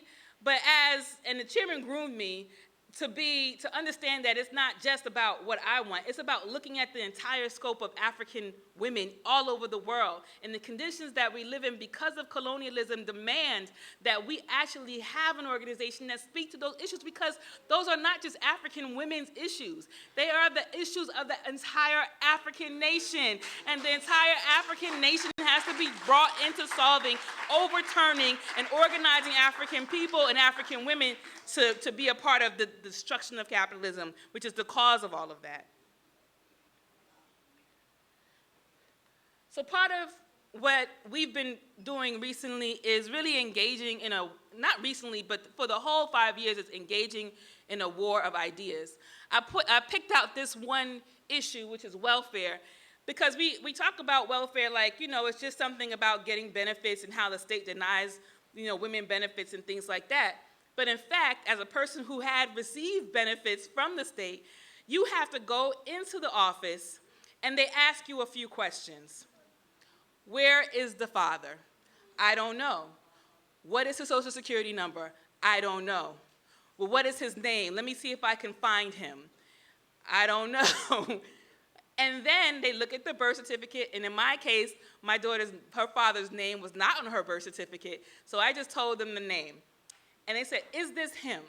I said, no, my daughter's father is not 52 years old. But the whole process is about identifying who this man is. And because he wasn't technically giving me, was not financial aid, but child support, they wanted to incarcerate him. They said, if we go after him for child support and he doesn't give you child support, they are now able to incarcerate this man for going against that, because he would be in arrears. And that was at the time. So welfare connects African women and make us accomplices in this whole effort to incarcerate and criminalize our people. It brings us into connection and relationship with the state that we don't even want to be in. So all of a sudden now I got to go show up in court to fight for the child support and all of that. And even when I didn't have political education, all I knew was that I don't want to have a relationship with the state. I don't want them in my life. And I'm not saying that African men should not be held responsible for the care and security of their children. What I'm saying is that if we are not building for the African Revolution, the only thing that we're relying on to ensure that is the colonial state. And that is not what we want. So, and then it also compromises the family. They make conditions on what you can receive, and they give you pennies. You want to go to school? They won't pay for you to go to school. You want to do all these things to get out of the predicament that you are in order to make sure that you can have a real life and provide for your family, and you can't do that under welfare. And I just want to I just had some statistics here because I just thought that was really important, because we talk about this like as if black women are the ones who are receiving welfare, but 41% of Medicaid recipients are white. 20% are African. 35.7% of SNAP, that's the food stamp program, beneficiaries are white. And 17% are Hispanic, and 25.7% was African. And then on TANF, that's aid to families, 27.9% were white, 19.1% are African, 36.9% are Hispanic. And I'm not laying those out to say that we shouldn't be concerned about the welfare system because we're not even on it, but I'm saying that this is the colonial question, that when we are engaging with this sort of state apparatus, that it's not there to help. It's there to keep us in poverty. It's there to increase the control, and it's there to ensure that African people don't have dual and contending powers, that dual and contending projects that will contend with what it is able to offer, and it's not able to offer much. So I just want to hold up Comrade K. Fing.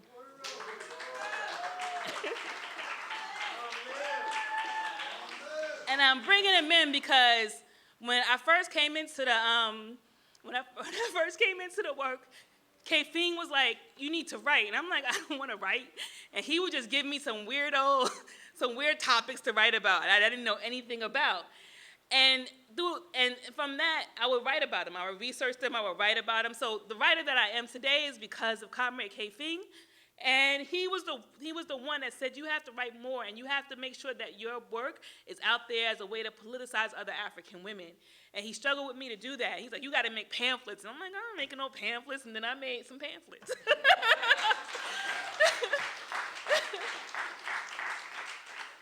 I just think that's really right on, because, you fight against the comrade who has all the knowledge and has seen everything and knows how significant, like, just that written word. Forget the internet and all of that is. You can have the Burning Spear newspaper and you have to go out and sell it. You can have these little articles that we put in the pamphlets and you go out and sell it, and people buy it. They're interested in knowing what the African working class is all about. And it's really important for us because we sell these little pamphlets for $1.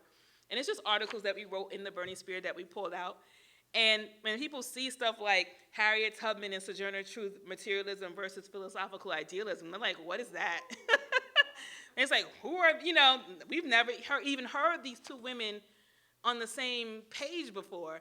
And so people are really intrigued by that. Or if we put into a pamphlet form, prostitutes, black prostitutes should struggle to overturn, defeat white power. They're like, what? What is that? We've never heard that, because the trend today is about legalizing prostitution as if that is going to solve any problems. Yes. That's the struggle. Now the feminists want to legalize prostitution as a way to keep sex workers safe. Yes. Yeah, really, it's just a way to deepen the exploitation of African women, deepen the exploitation of women, and it's just disgusting. This system was based on this whole question of exploiting African women, and now they want to legalize it so that the state now can be involved in getting the resources from the sex trade of women. It's ridiculous. And even the one that we did on...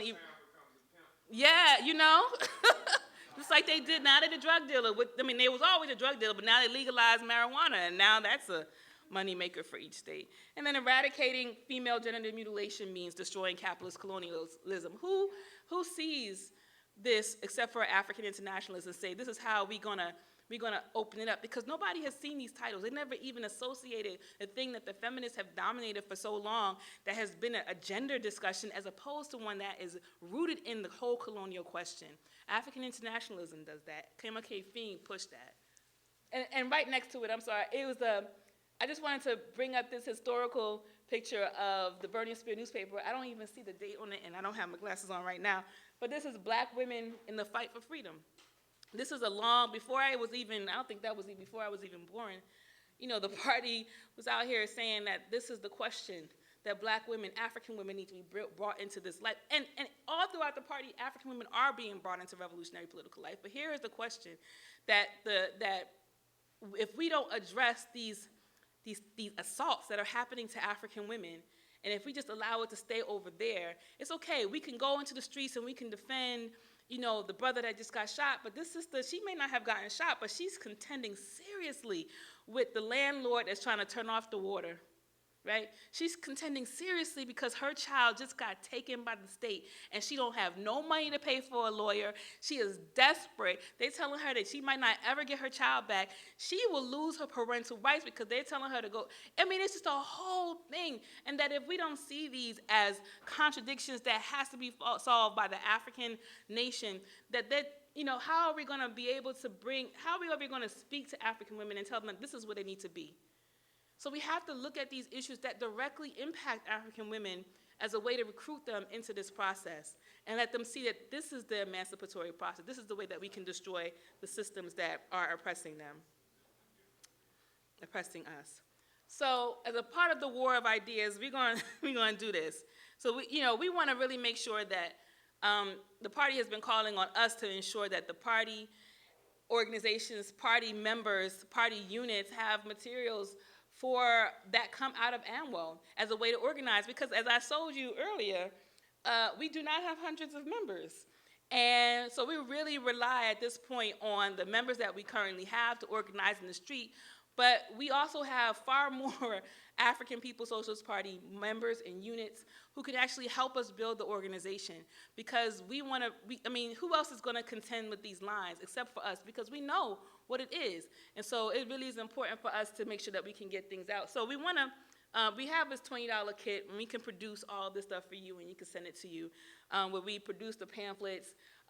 We can send you buttons, campaign pamphlets and the campaign pamphlets can change from time to time, and then our brochure. But this should not take the place of anything that we can produce locally on the ground that speaks to the current issues that are impacting African women where you are. And you should always see that opportunity, that it's not something that, it's the Arrest CPS campaign, let's call Yejide in DC, and it's something that's happening right here or right there, that you have the capacity of helping to take that on. Yes, we can provide leadership, but it's going to show the strength of our movement to see that not only is this Arrest CPS being only an annual problem, but it's a problem that the African People's Socialist Party and the Hoover movement can take on as well anywhere. So we are advancing, women's liberation. We are advancing African women as a liberatory emancipation. And so petty bull feminism is something that we've had to contend with, and is versing the African working class. I have some stuff written there, but I really want to read part of an article. I felt like this really summed up. I was like, this is part of my, I should have just had this for my presentation today, and I'm going to read it. So it was an article that I wrote called Killing Becky Means Struggling for Black Power. It says, since the African People's Socialist Party officially formed the African National Women's Organization in 2015, we have been developing into a politically strong organization. This is important in order to fulfill the strategy of the party, which is to bring African women into revolutionary political life through organization. After all, we are the only organization for African women with the implied mission of filling our ranks with African poor and working class women.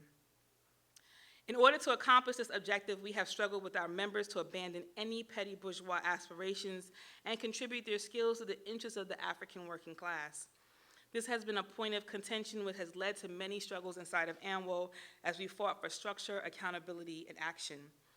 The basis of the contradiction has been that some women joined not understanding that they aspire to be the African petty bourgeoisie, a sector of the African colony who maintains the status quo and are not particularly interested in becoming the leaders of the African Revolution.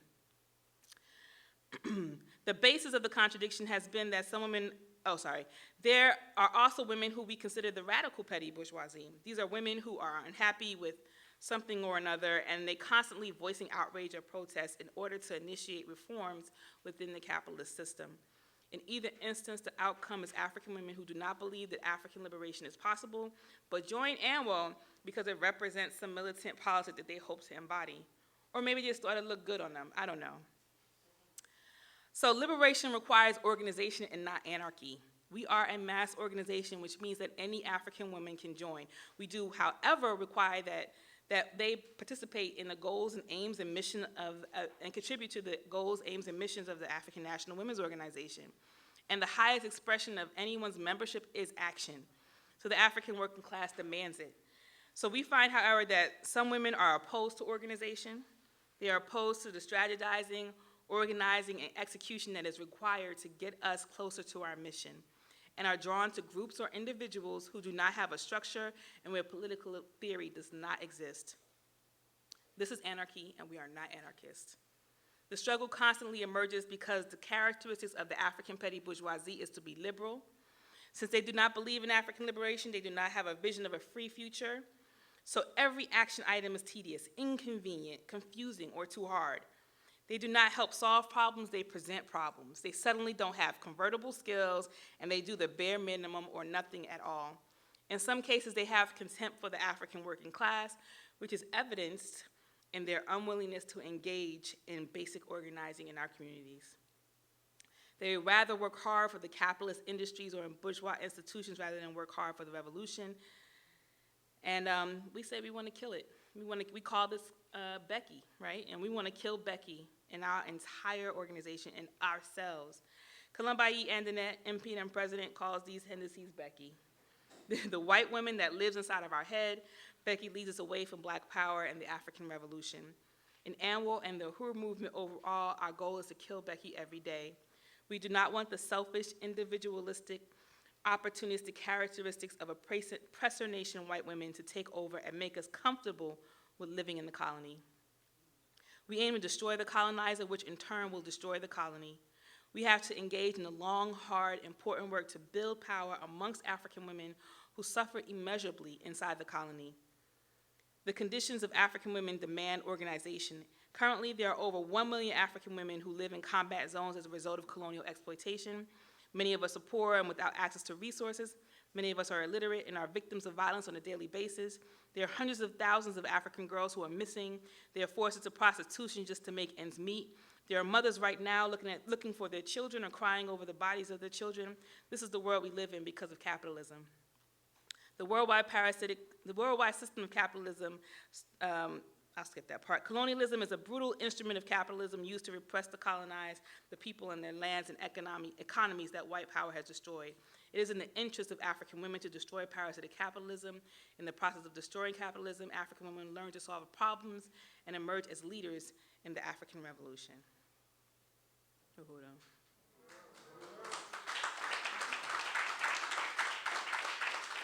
So that's the process that we're employing in building ANWO. And we know ANWO is not the party, but we want to come as close to it as we possibly can get there. And what we're finding is that a lot of African women don't even know how to politicize or even contextualize anything in their life and related to colonialism, even the African petty bourgeoisie. And so we even have to define for the African working class, like, what that welfare is colonialism. Infant and maternal mortality is colonialism. You know, gentrification, colonialism, all these things that are happening in our life has to be made plain so that they can connect that with the struggle to make the African Revolution. So how we plan to build. So I'm gonna read another quote from the chairman. This was from the chairman's political report to the 7th Congress of the APSP USA. It says, ANWO could become a powerful home to African women who are constantly under some form of assault by a myriad of contradictions peculiar to African women. and we will provide a mass organization for women who need to confront their oppression and exploitation.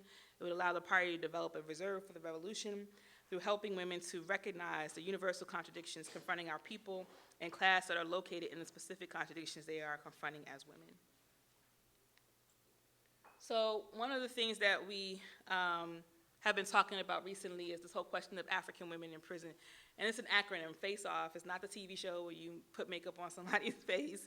It's fighting against colonialism, empowering our felons and families. And I just want to make clear that we don't necessarily identify with the word felons, but it works in the acronym. These are African people who are in prison, and this is the concept of Comrade Malika Alexander, who has been supporting her comrade husband while he was incarcerated for a number of years. And really this whole question of African women who visit African people in prison is really overlooked, and how they also do the time. And when you visit somebody in prison, you go through a scrutiny by the state. You are even criminalized by, I mean, I've done it. You know, you have to go in there and they just herd you along, and they, you know, it's a whole process that really works to dehumanize you and make sure, and it really leaves a bad taste in your mouth. And sometimes people who don't have a thick skin don't come back, you know, because who wants to go through that every single time they go visit somebody? But the question of that, ensuring that we have support for African people who are in prison, is really a key one. And really looking at the question of African women who visit our comrades who are in prison. We also want to provide support to the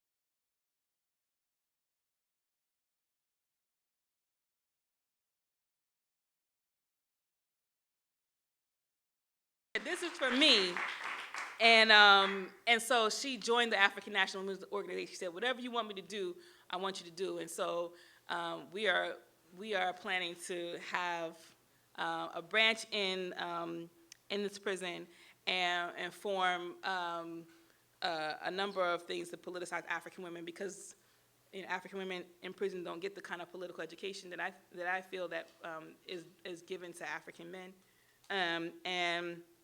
and they need to understand like what is happening to them and what we need to do to overturn that. Arrest CPS has been a campaign that has been one of our most important issues. And this is something that we defined in our 2019 plenary. We want to refocus and reorganize it and redefine our role.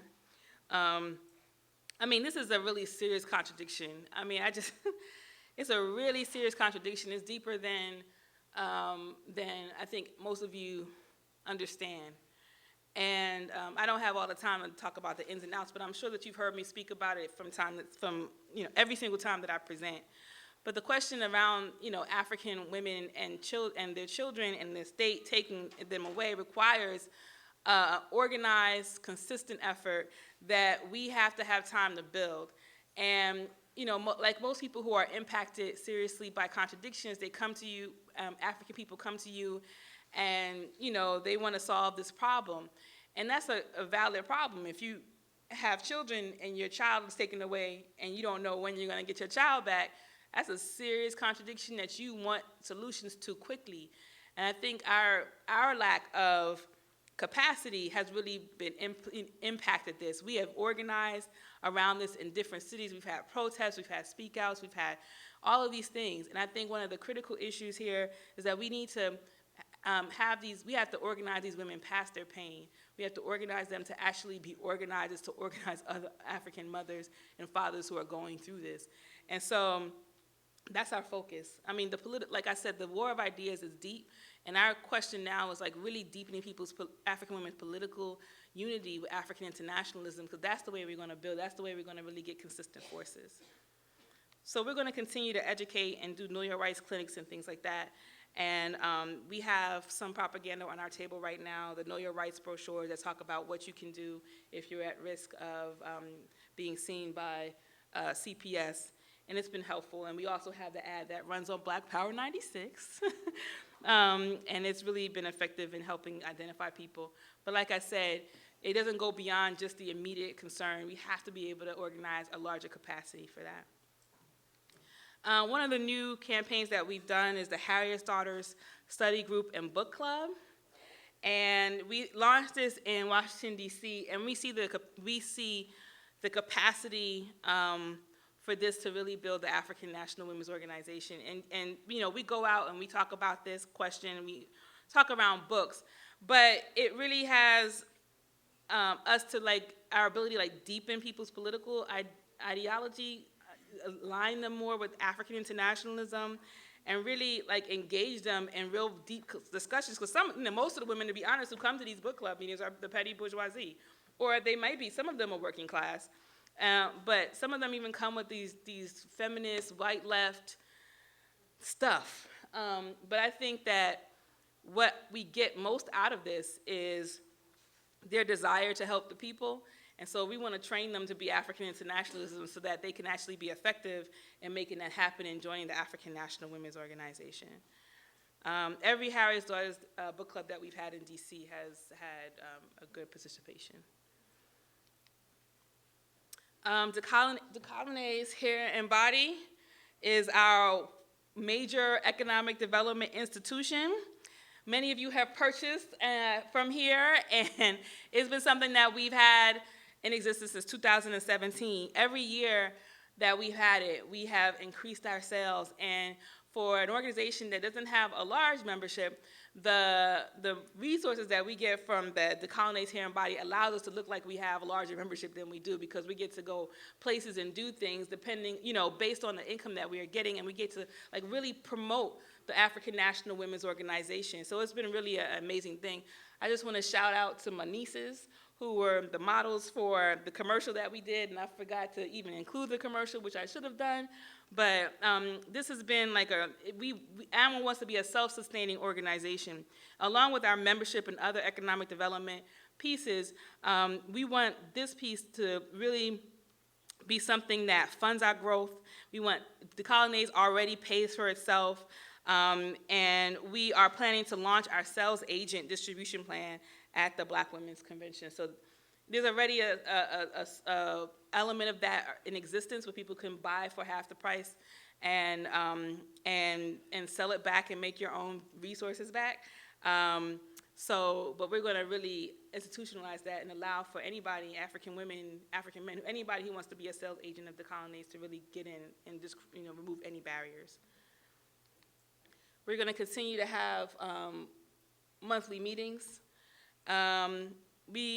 I totally unite with the Back to Basics call of the chairman. Do outreach, collect contacts, call the people, damn it. Invite them to something and win them to the work. And even with this AMWO list that we've had since 2015, we can call people from like 2 years ago, and they're like, yeah, this is great. They you know, just, you would never know that if you think that you shouldn't call somebody from 2017, and they've shown up to things. And just keep on engaging them. And we ask them, do you want to be kept on our list? Yes, we want to be kept on our list. Because even if they don't show up, they will be supporters of the organization. Monthly meetings are important for us. We initiated this in the region. I went to Philadelphia. We have our meetings in DC, but in an effort to grow the region and bring more AMWO members in, we had one of our largest contact base in Philadelphia. And so I was like, we are missing an opportunity there. So I went up and started to organize monthly meetings, and I have to reinstitute that. And we were able to get a new member from Philadelphia, and we are able to, I think we have the capacity of get way more. And I think that I know that this convention in Philadelphia is going to be a groundbreaking opportunity for us to really build our membership. And then tabling and outreach. We already do this on so many levels, and particularly at our party's institution, the One Africa, One Nation Marketplace. But we're just going to continue to do that throughout 2020 and consistently so that we can continue to bring in new contacts. these are just some of the pictures of some recent honorary AMWO member, Kiongozi Binamu, who came with me to the White Women's March in Washington, D.C., and to do some outreach for the Black Women's Convention. But in addition to some of the things, the regular strategy of AMWO, I think it's important that we seize opportunities wherever we are to like really make a statement about African women and colonialism and how that impacts. We have to bust up I hate the White Women's March, by the way. We have to bust up the White Women's March and bust up all that stuff they say and this whole false unity between women. It's just really disgusting.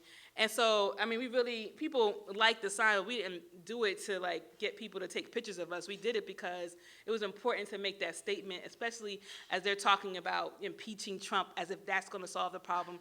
But the basis of capitalism, the basis of a Trump, the basis of an Obama, the basis of the United States and everything else is colonialism and the rape of African women. I'm almost out of time, but just some more pictures. We organized with some students in Bing, Oklahoma, around this Head Whack campaign, and they were able to win a change in their policy in their high school. And some more around the War of Ideas, we created like T-shirts and, support the work of the African National Women's Organization by really buying the things that we have here as a way to propagandize, word on the street. People really unite with the messages. And if we're not really putting out the message of African internationalism or propaganda, then what are we doing to really win this whole question of African women's leadership, but also the question of really solving the contradictions that impact African women?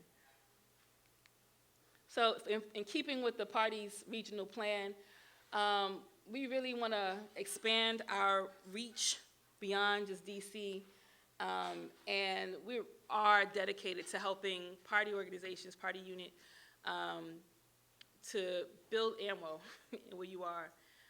I've just been told several times, like more than several times since I've been here, we got so many women that are coming in and we should get an AMWO branch. Okay, let's do it. And I'm committed to meeting with you to make sure that we can organize a meeting where we are calling these contacts, and the purpose of the meeting will be to consolidate our AMWO branch. We will do it, and we will do it, I think we can do it by like April. In St. Pete, in St. Louis, in Philadelphia, in California, in Alabama. And then also we have comrades who are in Cameroon. Cameroon right now is not popping. There's a lot of contradictions, which I can't understand. There's a lot of contradictions in Cameroon that I just don't understand how somebody could not really see that and be clamoring for analysis. But we're still working with the comrades there, and we're going to really raise it up as a thing that we can open up and build more membership on the ground. And then, of course, our comrades in South Africa, which I think are really dynamic. The way the party organizes AMWO in South Africa is just really, really amazing. It's like we don't have no AMWO women to do this, and they all are AMWO. All the men are AMWO. They go out as AMWO. They put on AMWO shirts and they say they do AMWO stuff. They just become AMWO, even though we don't have women. I know that my time is up. I'm almost done. And so this is just some pictures of our comrades in AMWO. And then the Black Women's Convention. These are just some pictures that we have from our last convention. The conventions that we have annually are there to politicize African women, provide the African internationalism as the ideology, but also encourage African women to see their place in the African Revolution through this mass organization, and to also use that as a platform to talk about the party and what they can be if they dedicate themselves to this process. And this is from our last year's convention, which was really a successful convention. We are calling on forces now to register for this convention. It is next month. It is next month. And to organize to be a part of this convention. Since I've been here, I've distributed the color flyers, but everybody should have the black and white flyers to distribute, and have been distributing. I know that you have been, but we really need to do more to consolidate forces to actually register for the convention. Who can I see from this audience right now who will be registering for the convention? Oh, okay. I'm gonna ask that again. Who is registering for the AMWO convention? I guess I thought I was going to get some new hands, but I did not get them. Okay, this is good. It's a good start. Who's going to organize to get African women to this convention? Okay, that's more hands. That's great. So I'll be following up with you. March 27th through the 29th. I won't go through all of this. Our program is on the website. It's going to be some dope platforms. We're going to have some culture. We're going to have some workshops. We're going to have a marketplace and all of that. It's going to be really amazing. Chairman Omale Shatella is going to be one of our keynote speakers. He's just going to break it down for these African women. They ain't going to have no choice but to join. It's just going to be really amazing. So this is our propaganda that I've distributed. Ways you can support also is to enter our raffle that helps us build the resources that we need to execute this convention. You can please sign up to be a vendor. Spaces are limited at this point because we've actually had people in Philadelphia because of Nana Yard Grant and Tiffany Murphy, who has gone out and told people about this convention. So we got a lot of vendor applications already in, so please go ahead and register to be a vendor.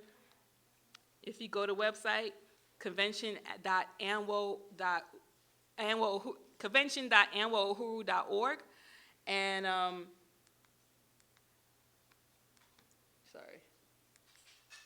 here we go, convention.anwohuru.org, and if you go there, you'll see all the information about being a vendor. And then you can also support by taking out an ad in our souvenir booklet. This is our 2018 booklet. That's how the layout looks, and we're going to be working to have a nice spoofed up layout, so please support that as well. All the information and how you can sign up is on our website. We actually have applications and stuff on our table, so if you want to get your ad today, you can. If you want to sign up to be registered at the convention, you can today, and all of that information is there. This is another quote, and then I'll finish it out. It says, additionally, the leadership of the party, the entire Central Committee, and our chairman must mobilize greater party participation in ANWO through existing members and through targeted recruitment of women into the party who will be assigned to ANWO as their primary area of responsibility. However, notwithstanding the role of the growing ANWO that the Central Committee must play, the primary responsibility for ANWO's success lies at the feet of me, its leader. And I agree. And I don't think that the party should substitute for the responsibility that ANWO forces have in order to create and grow their own organization. But I think it's really important at this juncture that the party does help facilitate the meeting of African women who can be candidates to be a part of this organization. And this is just some pictures, because as you can see, Comrade Yao is not a member of ANWO, but he's out here doing the work to, oh, sorry.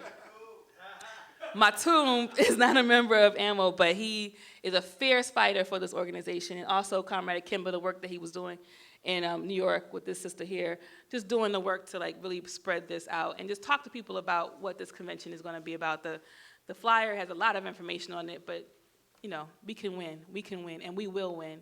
Uhuru, comrades.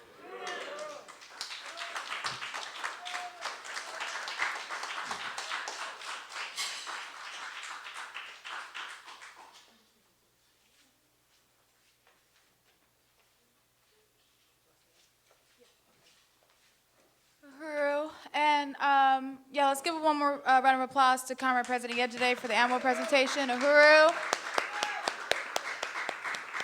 So you see the party on all these different fronts, fighting these different ideological battles through these different fronts and winning whoever it is that we can to African revolution. So I want to call up, I don't see her, but President Columbai.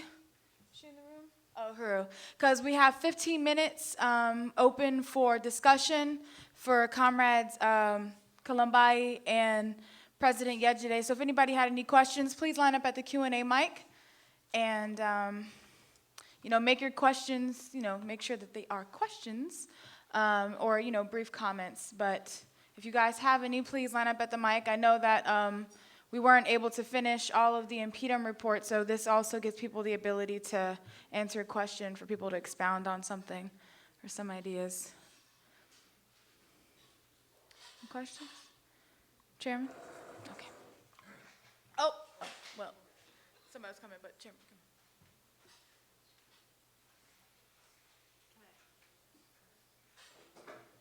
Uhuru, I want to express appreciation for both of the reports that we just had from NPDUM and from ANWO.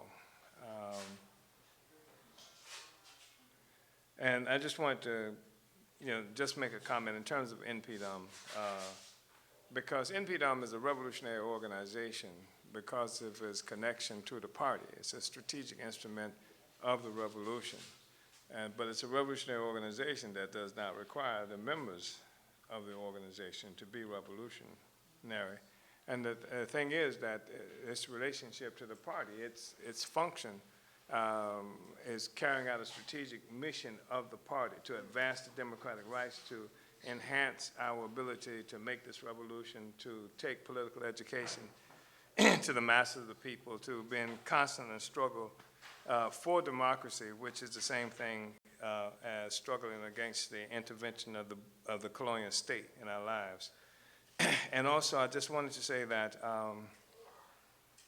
that Code Pink, which is a white women's organization based in Washington, D.C., that is pretty active, engaged in a lot of kinds of actions around peace issues and questions, but in a way that doesn't satisfy the interests of the colonized. But they were, when Comrade Luisi was just in Venezuela, one of the leaders of Code Pink was on the platform with President Maduro. And I'm mentioning this because I believe that, and I've said it before, that it's really important for ANWO to be in action.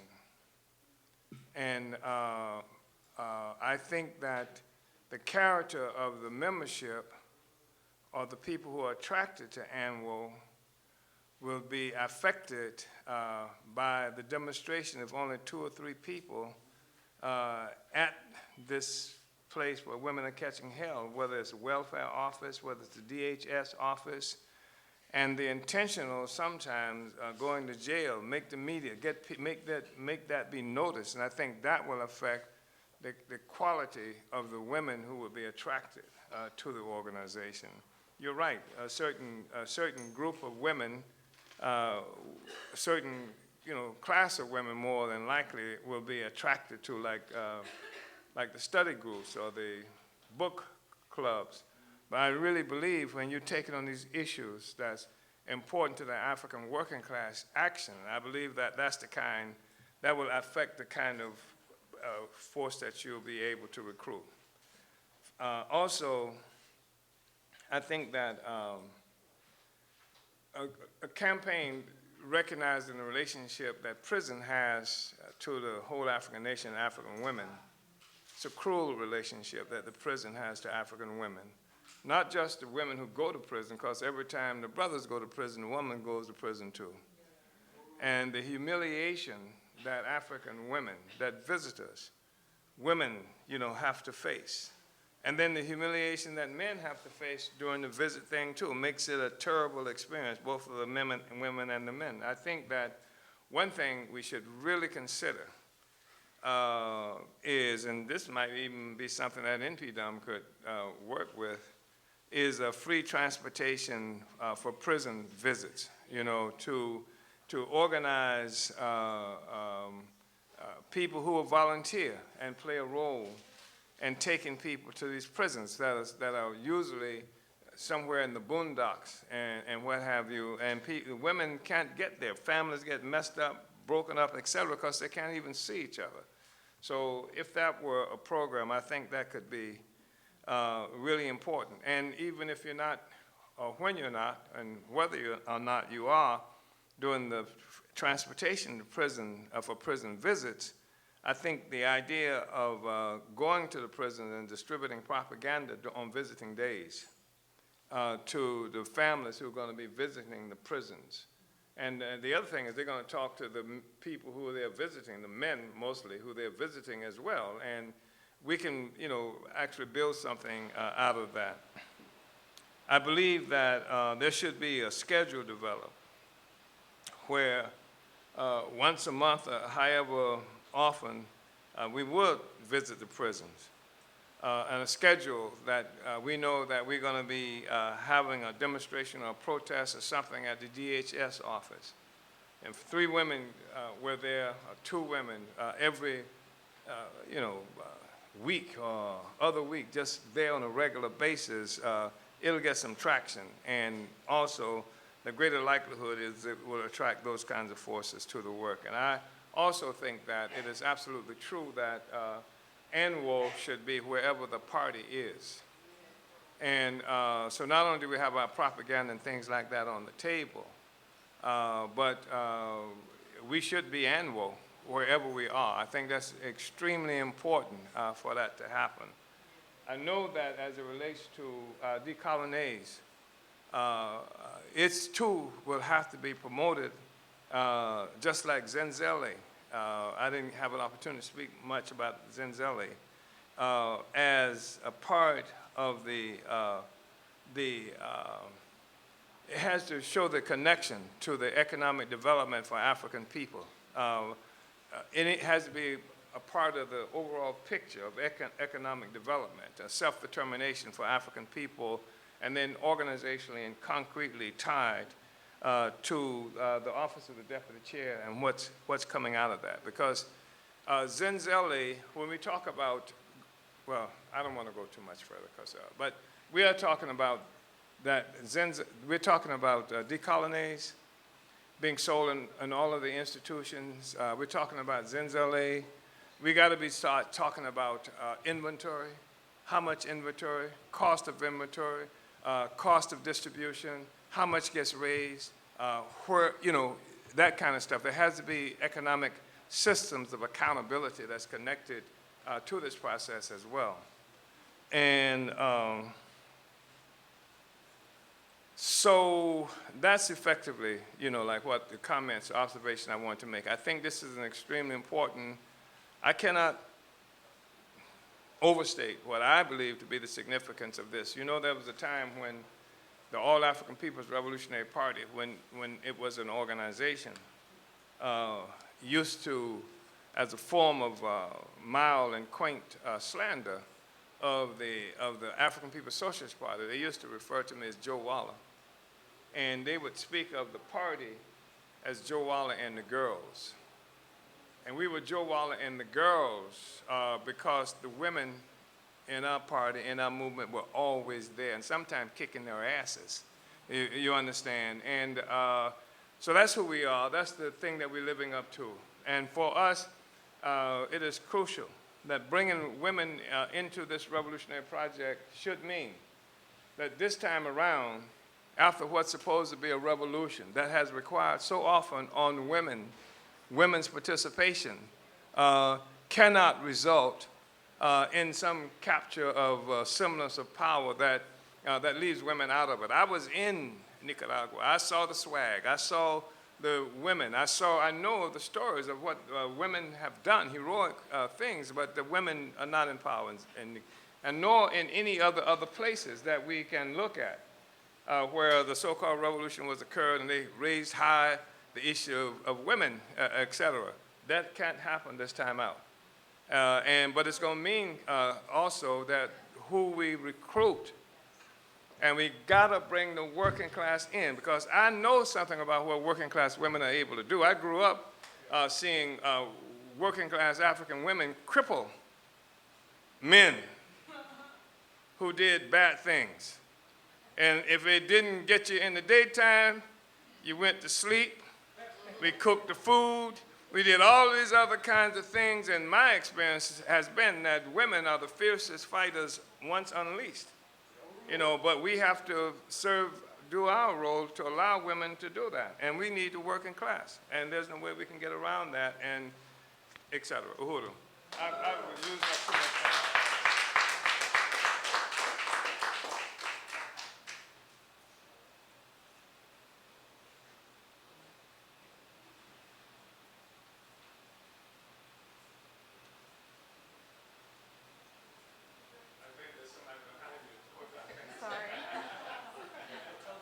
I can't help but comment. I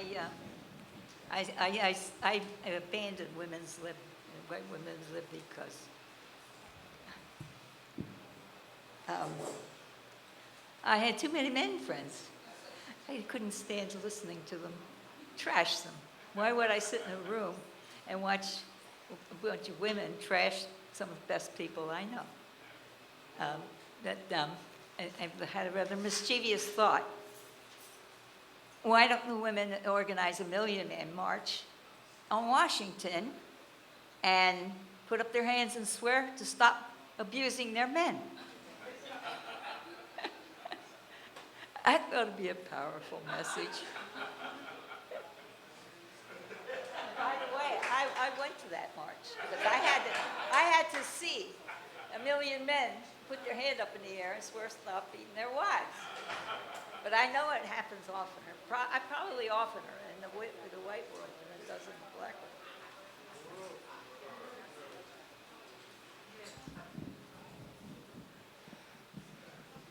world. Uhuru, I had a question specific to Uzi, and just wondering if there are plans to collaborate with designers to make pieces, because where I live in Philly, there are a lot of fashion designers or people who are just recycling clothes and putting their own spin on it and supporting themselves financially with that. So I'm just wondering if that's something that Impedum has thought about and has a plan for putting into action. Yeah, so Nicola that was up here, we wanted to introduce her because she's gonna be chairing Uzi. And so, and that's one of the things that she wanna do, and what she's been doing in New York is working with other designers. And if you heard Deputy Chair's report, Uzi going to be working on the Black Store Industries is going to allow us to be able to do much, much more. Because one of the things that we had to be careful of with working with designers and artists is making sure that the party always is in control of it. And so with that coming out of Deputy Chair's office and now actually having a body, a person to be invested in taking Uzi to the next level. So hopefully what we said we were gonna do, since we didn't get finished our whole report, is we're gonna make videos of what we were going to present to be able to put out. And so I'm really excited about what Nicola, her ideas and how she see Uzi and building a committee, because she already have formed a committee of people to be on her committee for Uzi. So it's very exciting. Yeah. Uhuru, this question is for all the mass organizations, and that's experience dealing, organizing LOCs among the homeless, because they always most interested in the spirit. I know the party has organized around Measure O. I know Africans Charge Genocide. We could do demonstrations and articles and rallies, but other ideas and experiences. Uhuru, yeah, so what I think that is very important is every city is different, of what we could see, when we started seeing, understanding the terrain that you're in, and, and that's why the region work is good, because then when we see, in St. Louis, we seen the NGA as something that we can mobilize around, or Keep 28. And so if in Chicago we see a way to be able to mobilize around the homeless, I know that the party has done a lot of work for us to use those blueprints to build, build campaigns around just that.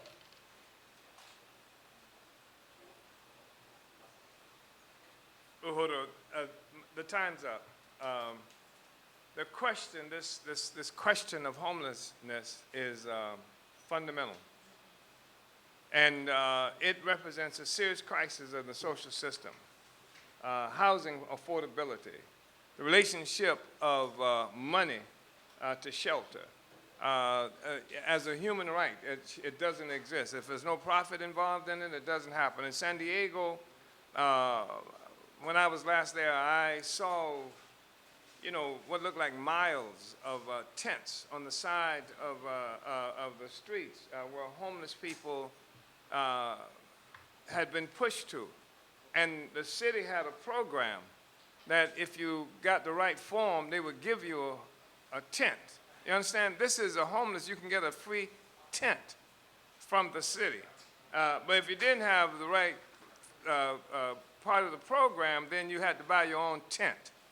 This is the capitalist response to homelessness, and it is one of the most humiliating, demoralizing thing that you can imagine, not only for the persons who are immediately victimized by it, but by whole communities. And it's a part of the whole, what we characterize as gentrification. It is a crisis, and I think wherever we can, we should try to take that on and organize the people who are homeless. I mean, there are thousands of them. I mean, in Oakland, California, and other, especially in California, I've seen them. And I think that's something that we should really give some consideration to. Yeah, Uhuru.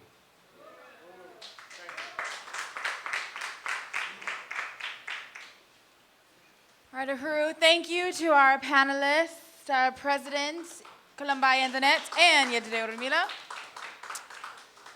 Uhuru, so we do have one more report, before we get near ending our amazing 3-day plenary conference of the African People's Socialist Party. And that report is coming from Comrade, you've seen him in almost everything, called on to do almost everything. He is a veteran of the African People's Socialist Party. You can see him right on that wall over there doing the work back whenever that was. Just this comrade has so much experience and expertise, wisdom and everything else, and is an African internationalist through and through. So it would only be correct that this comrade would be giving the SHIELD report by the Director of Security, Comrade Chimurenga Salambao. Uhuru.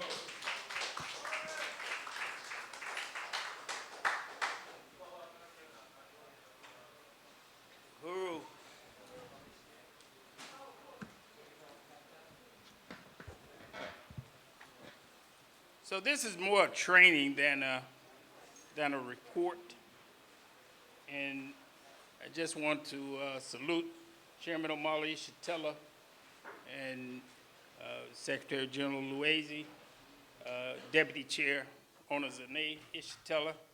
I'm glad that I'm following the annual report, because many times when we organize security teams, that kind of stuff. Yeah, it is.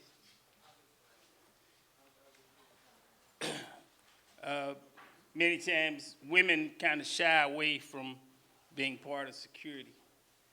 But a part of these slides, at the end, we're going to be talking some specific things about security for women and security for the organization and our movement.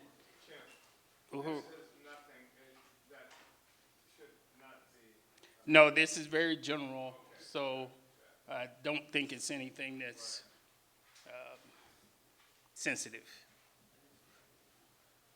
So, like I said, this is a very general training. This is not the training that we give our security forces or anything like that. They go by another protocol, but this is, I think, really good training for some real practical kind of things.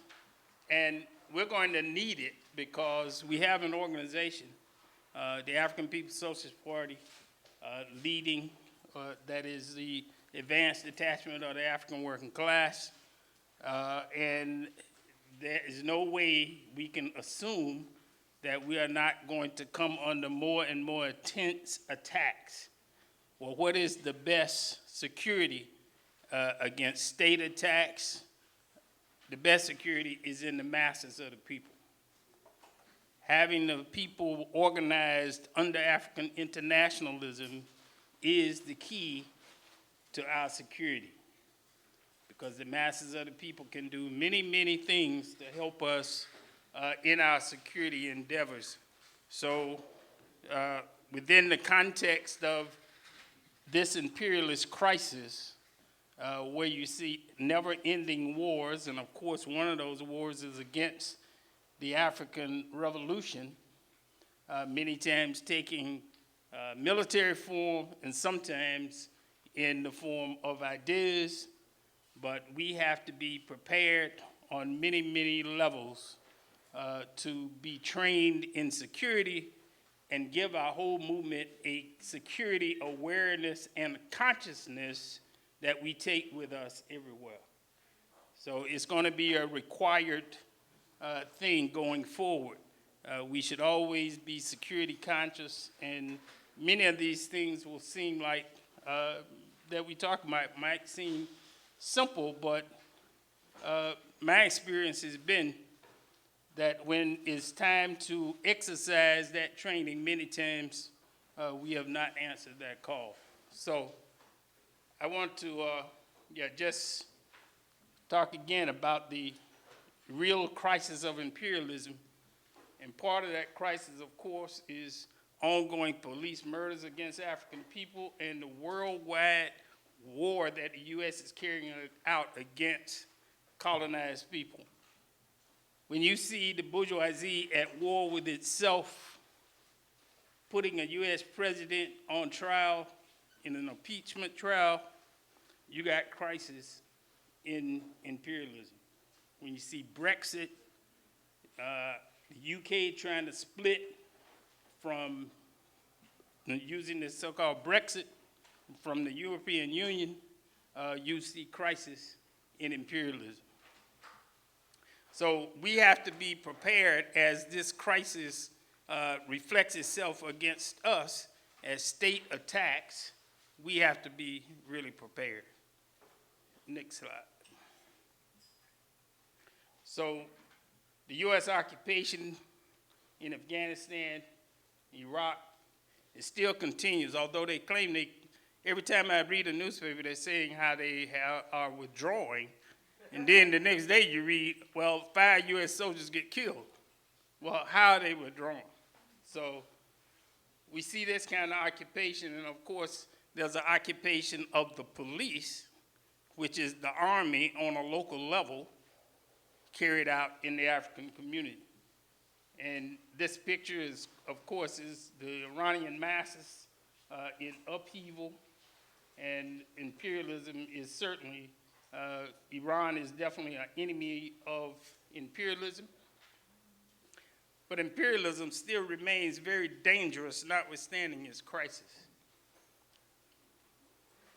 So the African People's Socialist Party is the vanguard of the African working class in the fight against colonial capitalism.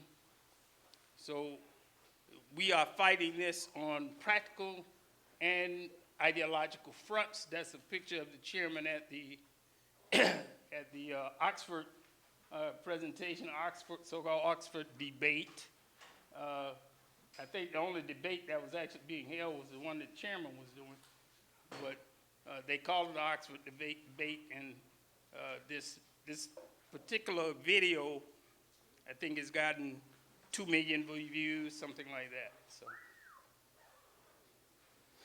So our revolutionary commitment to total liberation of Africa draws us into the middle of this fray, because the enemy, the imperialists, are not going to lay down and say, forgive us for our sins, for we knew what not we did.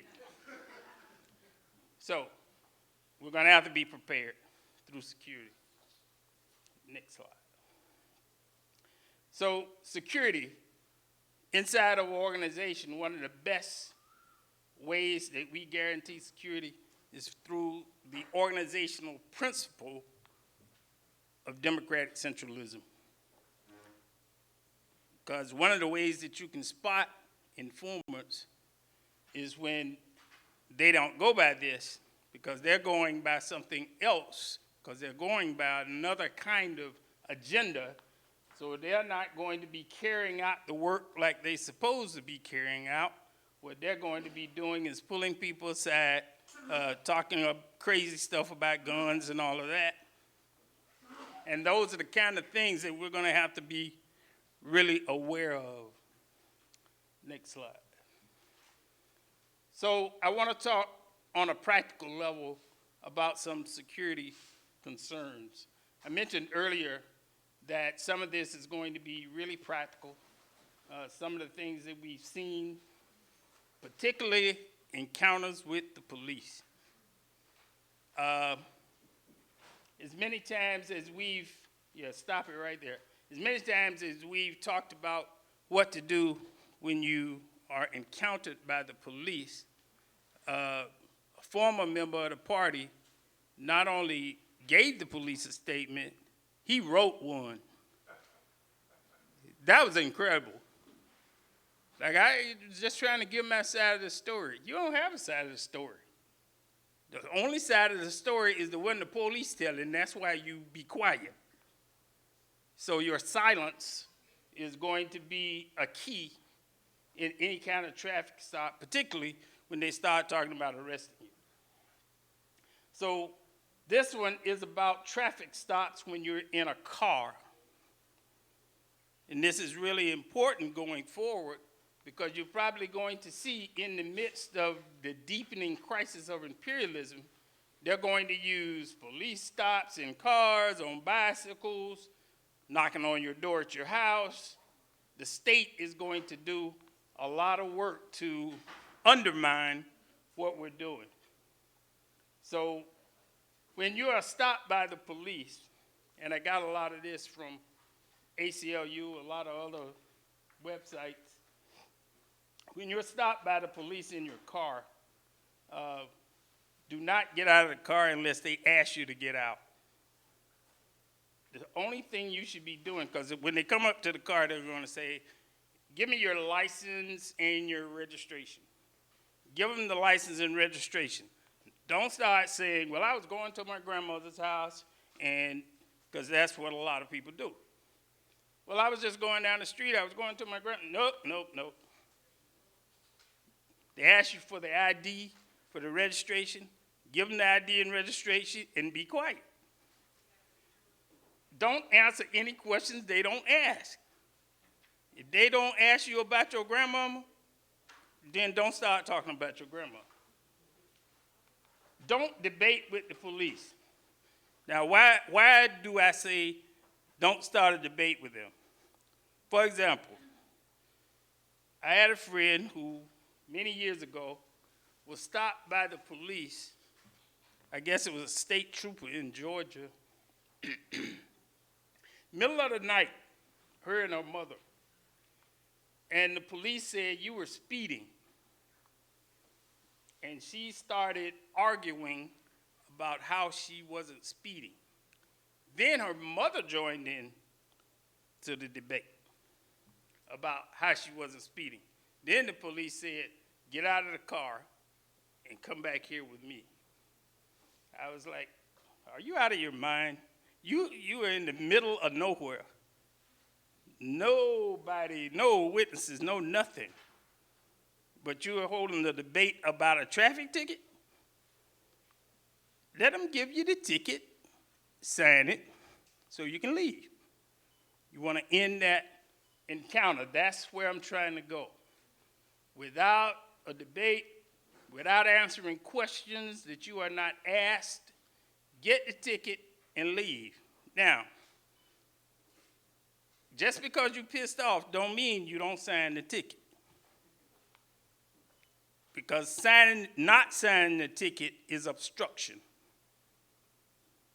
You're not signing the ticket to say, yes, I did it. You sign the ticket so you can end the encounter. Because that's just going to put it into the process, and you're going to end up going to court, that kind of thing. So if the police talk to you about searching your car, you should never give them permission to do that. If you have to repeat 1,000 times, I am not agreeing to this search, repeat it 1,000 times. So at least you can build up a case like, well, I said it 1,000 times, I didn't want to be searched. I didn't want my car to be searched, and they did it anyway. If you got witnesses in view or in voice range, say it loud enough so people can hear you. And you should try to stay calm at all times, because you want to be thinking about how you're going to end this encounter. So you be thinking, you have to be calm. So try to remain as calm as possible. In most cases, like I said, the objective would be to end the encounter as quickly as you can end it. Usually that means signing the ticket, taking the ticket, and going about your way. Next slide. Now, sometimes the police, I think this happened over 500,000 times in New York, when the police stop pedestrians, Africans and Latinos. Same thing, show your ID, but don't answer any questions they don't ask. You should ask them, are you being detained or arrested? If you're not either one of those, well, I'm leaving. I want to leave because you're not detaining me, you're not arresting me, I want to leave. You don't have to sit there and chit-chat just because they want to ask questions or wait for a drug dog or some other nonsense like that.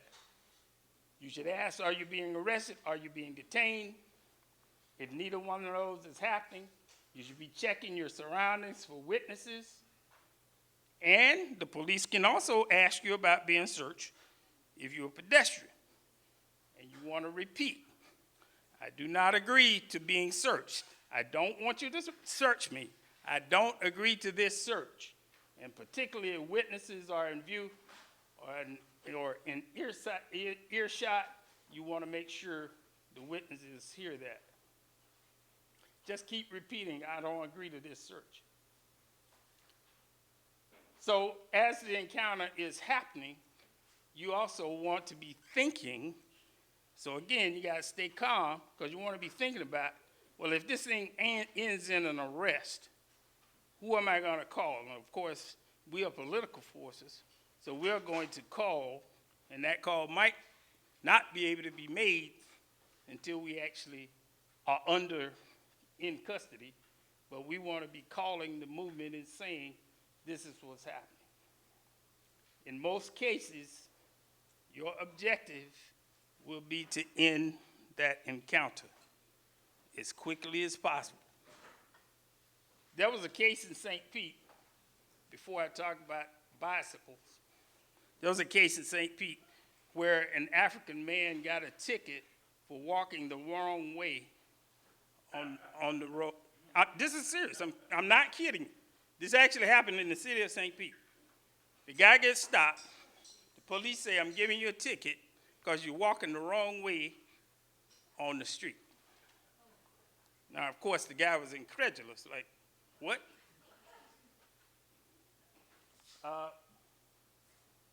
We were able to get the ticket thrown out, but this is the kind of nonsense the police will do.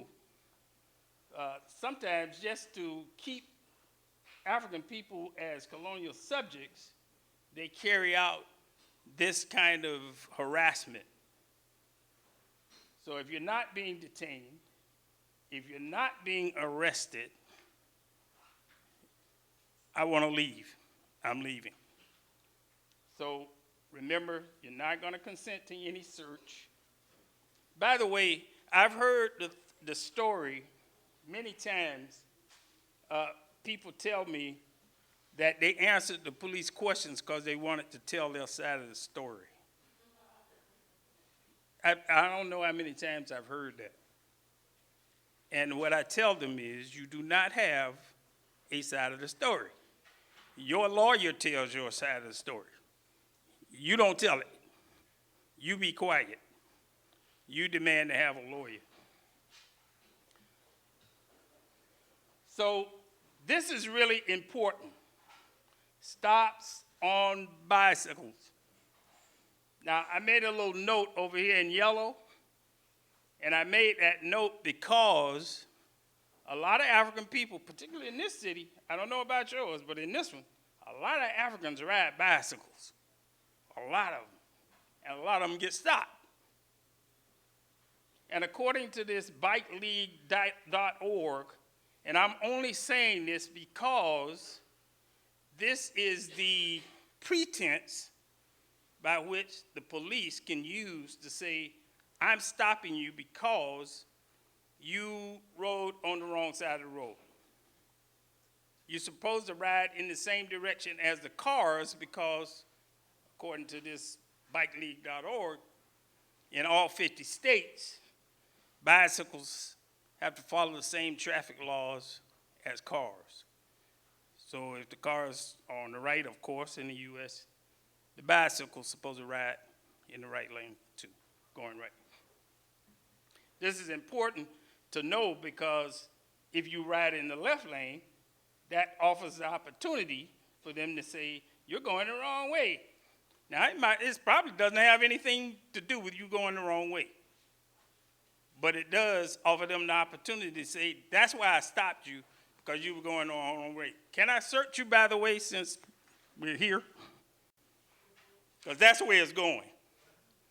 That's where it's going. It's going to go to, well, you know, if you're innocent and you don't have anything on you, you should let me search you. That's where they're trying to go with it. So you always do not consent to a search. If you're on a bike, walk in a car, you're not consenting to any search. You want witnesses to hear you say, I don't want consent to this search. And again, you stay calm at all times. In most cases, again, the objective is to get it over with, to get that encounter stopped, because the longer it goes on, the more possibility for bad things to happen. Because it's already a bad thing when you stop by the police. And it's going to get worse. The longer it goes on, the worse it's going to get.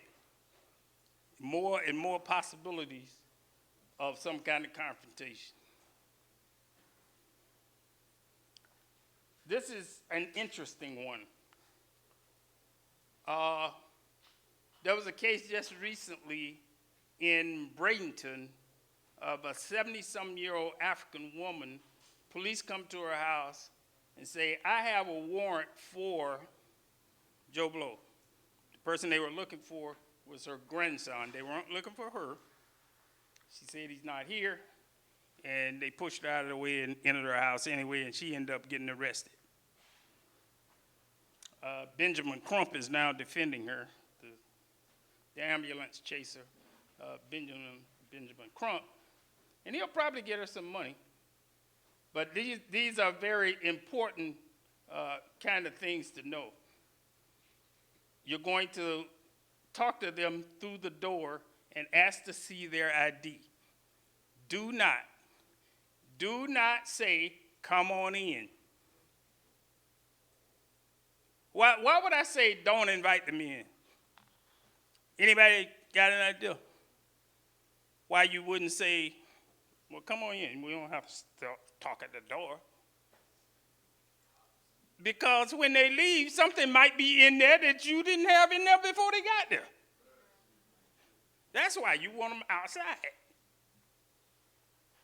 And you don't have to let them in unless they have a search warrant for your home.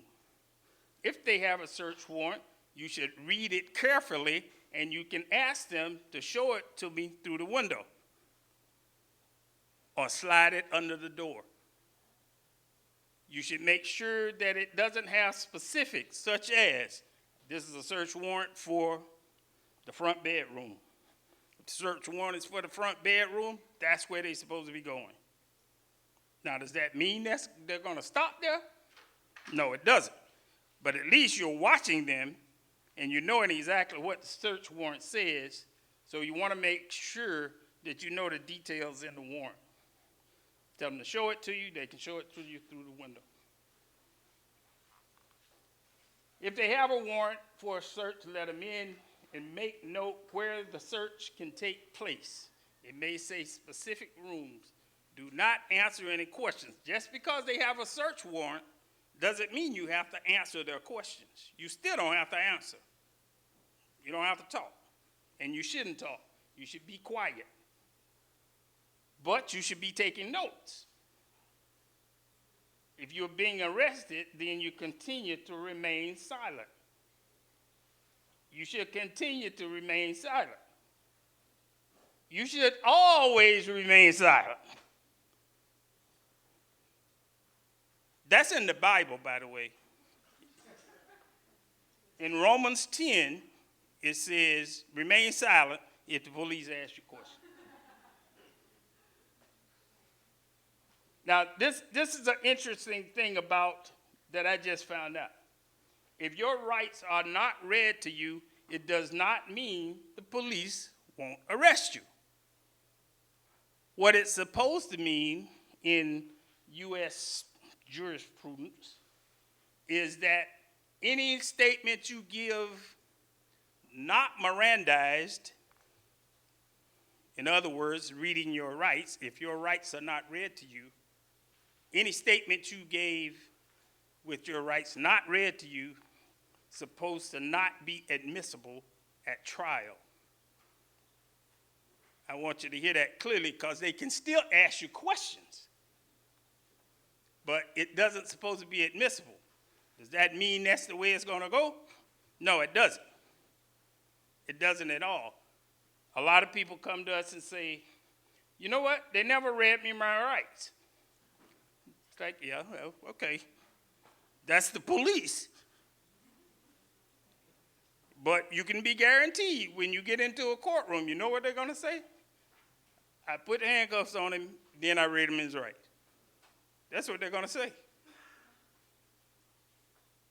So if your rights are never read to you, the prosecution theoretically would not be able to use any of those statements at a trial. But of course, we won't be answering any questions from the police unless they are asking you, do you want a lawyer? Answer that one. Yep, I do. So that's the only question you should be answering. Do you want a lawyer? Yeah, I want a lawyer. I want one right now. Next slide. Other issues concerning security. Securing your house. This is really important. And I got to do better in my office because I can hardly get in there. So you have to keep your house, your office, any place where you keep papers and other documents, you have to keep it in order. Because if you don't keep it in order, you'll never know what's missing. Or add it. And that's really important. Lock your doors when you leave. This is not Mayberry, so don't lock your doors. Install an alarm if at all possible. If you got the money to do that, install an alarm. Make sure your door has a peephole, because you want to know who it is that's outside. When somebody's knocking on your door, you want to look through the peephole to make sure you know who it is. Keep small valuables in inconspicuous places. And I didn't put any specific places because you know where your inconspicuous places are. But don't put your valuables in the jury box, because that's like saying, burglar, when you come inside, all the jury is in the jury box. So you know where to get it from. So find another place. This is really important. Organization security. Develop a security plan for all meetings, events, travel. This should account for security inside and outside the venue and securing the principals when necessary. A principal is a person. Do not engage someone asking inappropriate questions or initiating inappropriate discussions. Organization finances, guns, security operations. Nobody should be asking you about that. If somebody is trying to talk to you about these things, do not hold that conversation and report it to me or whoever is on security, securing that detail, who is coordinating that detail. As you may have noted, security metal detection wands are being employed at all our meetings, during events and meetings. If you don't have a wand, you need to purchase one. If you had one and you lost it, you need to purchase one, because this is a really, really important thing to stop potential threats before that person enters the building. You've already detected that something might be on that person. Brief your audience on the reasons we warn people entering our events or meetings. So you help the audience understand the seriousness and what's at stake politically, that's why an attack would be planned by the state or by another organization. If you got the advanced detachment or the African working class having a meeting, then that's pretty high stakes. So you want to make sure to do everything in this list. Secure the sign-in sheets, assign a specific person to be responsible for that. Follow the social media meeting posting protocol. I think Akile may have talked about that. Akile and I worked on this social media, it should say social media posting protocol. The chairman and I were talking, and he was saying, you know what? The police used to have to work for the stuff people giving them now. It struck me when he said that. I said, that's right. Because every day they wake up, it's like, well, I'm feeling sad today. Oh, I fell in love. That's right. I'm going on vacation to the Bahamas. My house will be empty. So they're creating a profile, just like the chairman said. They're profiling you, creating that profile from information that you are giving them. They don't have to even come and ask you for it anymore. That's why this social media thing is so important and dangerous. Because I've seen some crazy stuff on social media. You can't go back and forth in a tirade on social media. Because what the police are doing is saying, you know what? I know what button to push for him. That's all I got to do. And we'll have him locked up in 2 days. So don't get involved in these subjective tirades, arguments, debates on social media. You ever heard anybody say, I got 5,000 friends on social media? That always strikes me. It's like, how many of them did you actually meet to know that they're your friends? Keep your emotional state to yourself. Because you can help them gain a profile. You can help the police. By the way, I am not just blowing smoke here. There was an actual case in this city, in little old St. Pete, where an African got arrested for a video he posted on social media with toy guns, and he got arrested for having a weapon. For having a real weapon. And he ends up with a felony. So the stuff that we post on social media can be extremely dangerous, even your emotional state. If you're depressed, they're writing that down. If you're talking about you're lonely, in love, planning a trip, all of that is being recorded. Why give the police the information about when you're home or not home? Why do that? And possible other kinds of security threats. Even individuals that might be interested in your travel habits. So, in securing an organization, forces who are part of the advanced detachment and the Uhuru movement should have this in mind better than just the masses, and we have to pass this information on. Follow the suggestions on the handout. There's going to be a handout that David handed out. I thought it got a little bit more copy editing than it did, but I just want to point out 2 or 3 things in it. Go to the next slide. And I'll talk about that handout in a minute. It says some stuff about informants that I think might be important to read. This is some general information for women security. One, be aware of your surroundings when you're walking to your car or from your car. Walking in the house. You got to be looking around. Even at a traffic light, you got to be looking around. At the other cars, at pedestrians, you got to be looking around. The element of surprise is a common tool of an attacker.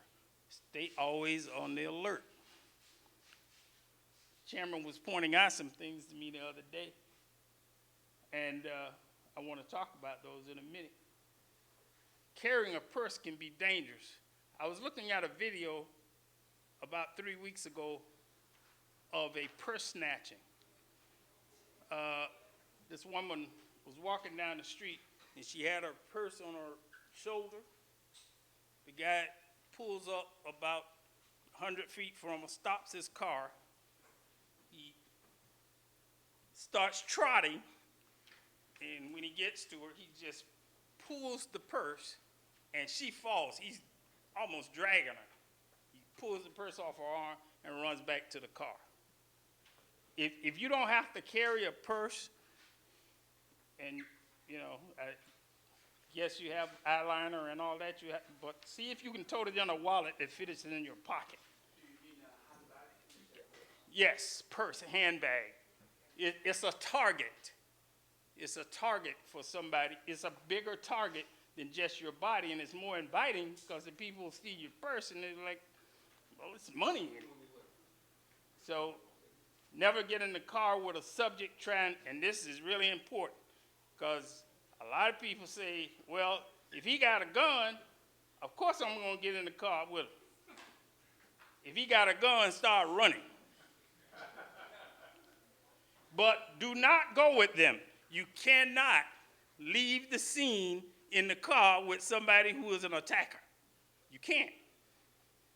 The second thing is you got to fight back. If you get caught by surprise, you got to fight back. Now,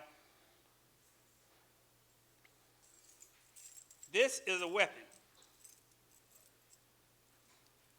And this is a little trick. This is a really dangerous weapon. Can everybody see that? When you walk with your keys, it should be in this fighting position. Because if you get caught by surprise, you might not get 3 licks in. You might only get 1. So you want it to count. Where's the first place it's going to count? Eyes first. And this is like having brass knuckles. So you want eyes first. One of the best defenses against an attack is to run. Make noise. Get somebody to notice. I don't care if you got to break a window running down the street. Break a window. Cause as much commotion as you can. And if you, in the event you're attacked, just know fighting back. Now, according to all these statistics, fighting back is your best option to survive. More people survive by fighting back, not giving in. You just fight like crazy. And like the chairman said, that's the element of surprise too, because they don't think you're going to fight back. So you use the element of surprise against an attacker. By the way, pepper spray inside your purse is not necessarily effective. 15% to 20% of the population will not be affected by pepper spray. It doesn't do anything to them. Your attacker might be in that 20%. So if you're not going to be fumbling for pepper spray, you're already going to have your keys in this fighting position. So fight back. The last thing I got on here is acquire a concealed weapons permit and learn to be proficient with the weapon you buy.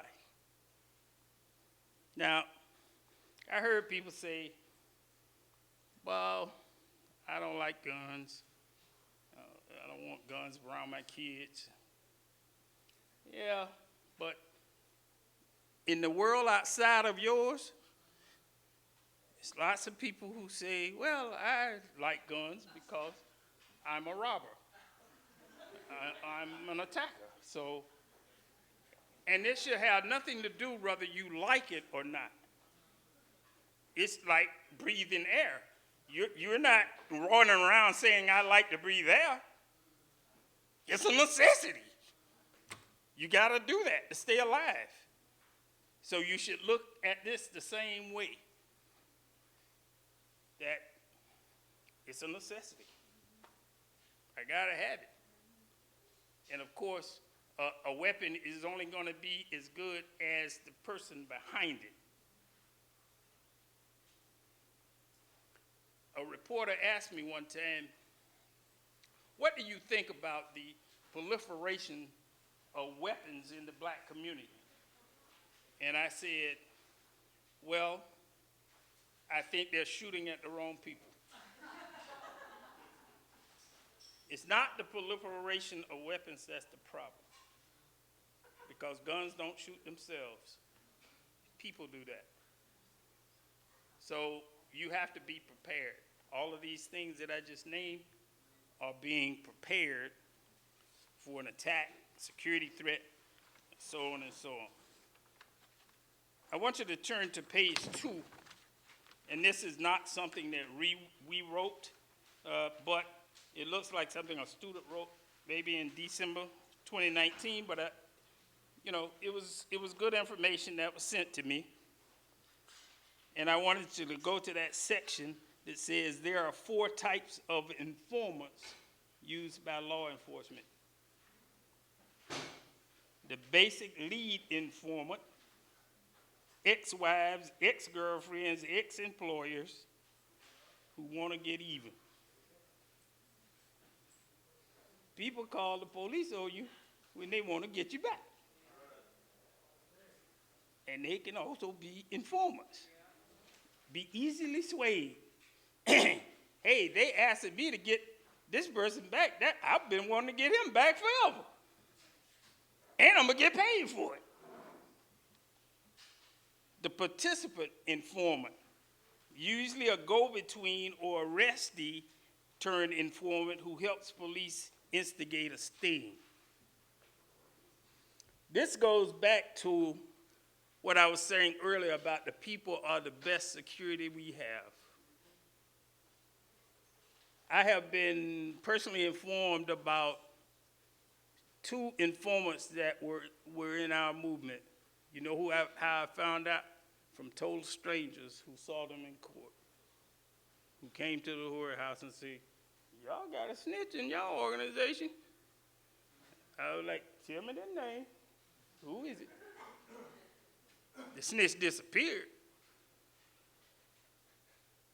But that's happened on more than one occasion. Total stranger come to the whorehouse because we got deep connections to the community. The community helped become the security, and they say, hey, y'all better look out. You got a problem now. And they were right. So the third one is a covert informant.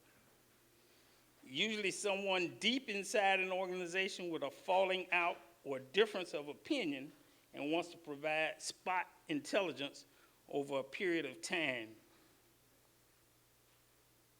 There was a case in Miami, Florida, the Liberty City 6. I wish Gobina was here.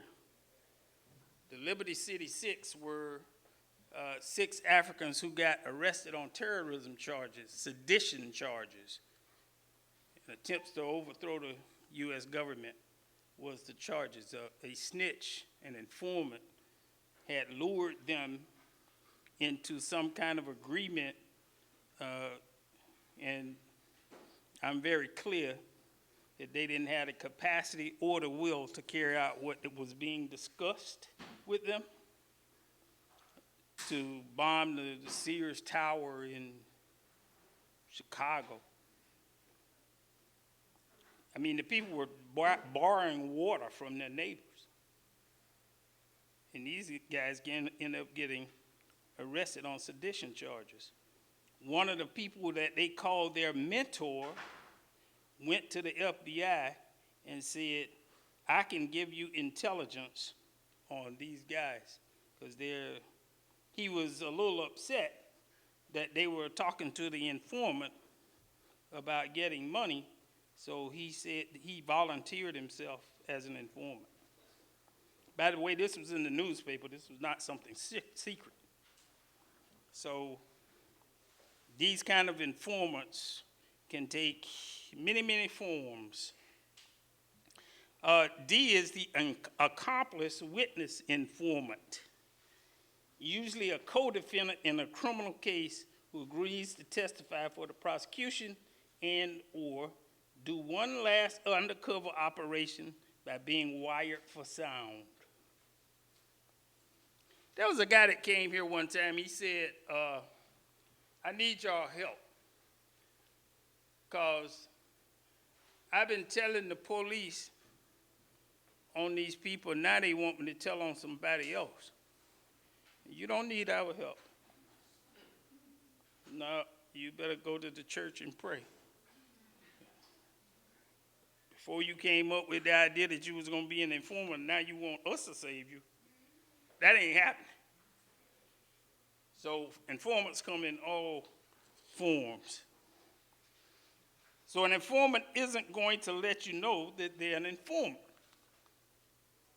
And they're also not going to carry out work. A lot of times an informant will be super helpful. Yeah, I want to do this and that and this and that and this and that. And you know where it goes? Nowhere.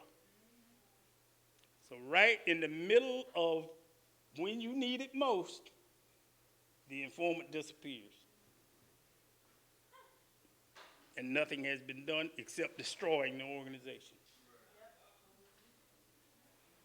So we have to be really aware of these kind of things.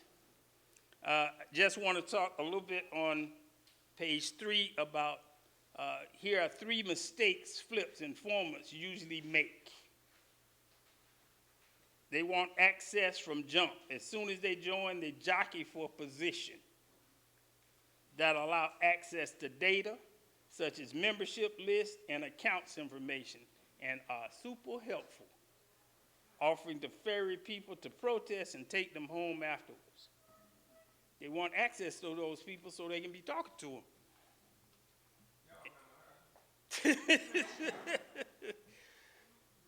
But this happens a lot. To get access and earn everyone's trust, an informant or an agent will be unusually helpful. When you need seats for a meeting set up, they are there. When you need errands run, they are happy to oblige. They are the first ones in the auditorium and the last ones to leave. They ask questions of everyone, but are vague with answers about themselves. What do you do? What do you do? What's your role? What's your role? Well, what do you do?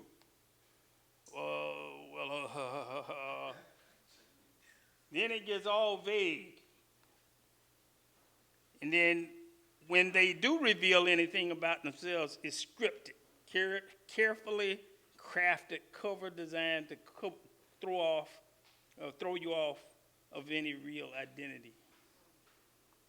They instigate. If your organization isn't breaking the law outright, they will try to provoke you to do it. That's what the Liberty City Six, that's what happened to them. By the way, they didn't get arrested immediately. It took about 9 months for them to get arrested. And I think some of them just started getting out. But they were a victim of these kind of informant tactics. Chairman, I want to give you a chance to, I guess you came close, you wanted to say something. But yeah, I just wanted to, I just got it signed and I had a few minutes, but I just wanted to really say that this is an important part of any organization and needs to be in our DNA. Since everyone is being reborn at this plenary, then this can be part of our DNA, our understanding of what security really means.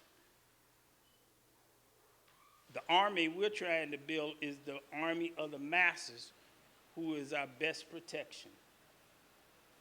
The more work you do, the better work you do to convince people out there in the world that African internationalism is the road to our freedom, that's the best security we can have. You cannot find better security than that. And I mean tanks, automatic rifles and all that. The best security is the masses of the people. We found that out on November the 13th, 1996. And we learned a tremendous lesson about having deep connections to the masses of the people. Because if we didn't have those connections, we probably wouldn't be alive to this day, because they planned to kill us that day. And the people defended us because of those deep connections. So I want to appreciate everyone's attention. I hope you have absorbed what I've been trying to say, because at some point, you probably will be stopped by the police. They will knock on your door. They will stop you on a bike, stop you walking. And if you have this as part of your DNA and part of what you do, you'll know what to do. You'll know that you're not to start a conversation about the weather and all of that with the police. You don't answer any questions they don't ask. So, again, I want to express appreciation for everybody listening. Make sure that you spread this information among our organization far and wide. This can help your relatives and friends as well, you know, because relatives and friends riding around on bikes, walking, they need to know about those kind of encounters as well. So I really want to express my appreciation for everybody being attentive, and Vanguard up. Vanguard up. Uhuru.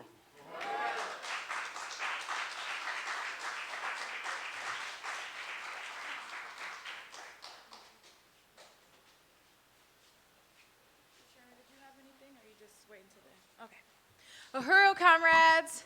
Well, let's give that presentation another round of applause. Thank you so much to Moringa. You know, Chairman made a really important point in talking about the whole regional strategy and, you know, what that's going to do to protect our organization. Because what this does is when we build in this way, we eliminate the ability for any disruptions for our entire work. And it also gives us the ability to be able to identify these types of threats, these types of situations within our organization. And, you know, Chairman has the analogy about building roundhouses, that the regional strategy is building roundhouses. And roundhouses are houses, what were they, occupied Azania, Chairman? Oh, in Africa. You know, Chairman was in Africa and asked this woman, she was sweeping her house and asked, that this house is round, why is the house round? And because in that area, there are a lot of snakes. And, you know, when the snakes come in the house, they look for corners. And when they don't find any corner, they come in and go right back out. So the regional strategy is developing roundhouses. Snakes come in and go right out because we can identify them just based on the fact that they're not doing anything.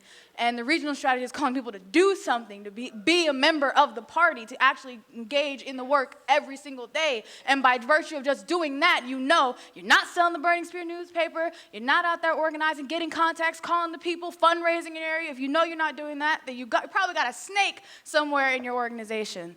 And when you're building on such a small level like blocks and units and things like that, it means somebody can't come up and disrupt all of the work that the African People's Socialist Party is attempting to do. So that's what we're doing, and I just really appreciate Chimarenga, because that's on all of our job, you know, to be security, to be the, you know, being the vanguard means to take on the responsibility of everything that was discussed during this whole plenary, including being the security. We have to secure the party. We have to secure the work it is that we're doing, and that starts with all of you by recognizing these things and just these other really important tools that we learn. You know, my keys are a weapon. I didn't even know that. You know what I'm saying? So now I can go outside and I know I got a little, what is that, a knuckle brace, you know, right there for me. So that's amazing. So appreciate Chimurenga. For real. So it's been an amazing day and just the third day of an amazing first 7th Congress Plenary of the African People's Socialist Party. And the chairman is going to be closing this out, but before I bring him up here, we wanted to introduce this piece that is going to serve as the pledge for our movement. And for a while, if you've been in the Uhuru movement, you know that we were reading a pledge we called the African Pledge, and we were reading that for a while. But we decided that we wanted to, make our pledge, the African People's Socialist Party, the Uhuru movement, this poem that was written by Amy Jacques Garvey called "This Flag of Mine." But it's going to be our pledge. So, it's not going to be read as a poem. It's going to be said as a mantra. It's something that we pledge to. So that's how it's going to be, recited every single time. In all of our meetings, in all of our rallies and conferences, this is our pledge. This is what we pledge to. The red, black, and green, the African nation. So if you all can stand with me while we recite this, right there on the screen for you.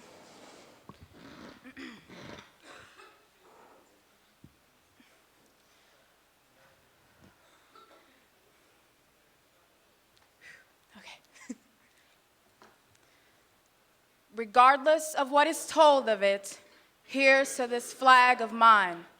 The red, black, and green, hopes in its future bright, Africa has seen. Here's to the red of it, great nations shall know of it in time to come. Red blood shall flow of it, historians shall write of it, great flag of mine. Here's to the black of it, 1.5 billion back of it, whose destiny depends on it, the red, black, and green of it, O flag of mine. Here's to the green of it, young men shall dream of it, face shot and shells of it, waving so high. Here's to the whole of it, Garla's grot and pole of it, pleased is my soul with it. Regardless of what is told of it, thanks God for giving it, great flag of mine. Uhuru! So this is going to be edited so that it can say the 1.5 billion back of it, because we know we are 1.5 billion strong African people all around the world, and this is going to be sent to all of you. So again, you guys begin to recite it in your conferences, in your rallies, in your meetings. We want this to become the pledge of the Uhuru movement. So with that being said, I appreciate all of you for participating in that with me. And it is my honor now to conclude this amazing plenary by bringing up our leadership, the embodiment of Vanguard, the advanced detachment, the leader of the African nation in the worldwide African revolution. Get on your feet for Chairman Omali Yeshitela Uhuru. Uhuru. Thank you, Comrade Akile. And I want to really start by expressing my appreciation to the leadership of the party, the international leadership of our party, my appreciation to the leaders of the various committees and party organizations, and all of you, the members of our party and our movement. I want to also acknowledge the significance of the last report that we just had from Comrade Chimurenga Salambayo. And that has to do with this whole issue of security. And it's something that you have to learn to deal with. You really have to assume that if you take yourself seriously, and who we are seriously, that this government is an enemy of our movement, our party, and you. And that this is not something that's being said to frighten you. In fact, you should not be frightened. You should be aware of that the government will do, is doing, even as we have this discussion, something that's designed to undermine what it is that we're about. So I wanted to say that, and especially when you talk about the depth of the crisis of this social system. That's what this state is all about. That's, the state protects the social system. If the social system is in crisis, you will see the state. When we say the state, we're talking about all of the police organizations, the FBI, CIA, cops, the prison systems, the court system, etc. You will see the state begin to move in certain ways to protect the system that is in crisis. And in fact, you have been looking at that in various ways. So I think that's really important for us to understand that taking ourselves seriously means that we take the fact that the state takes us seriously as well.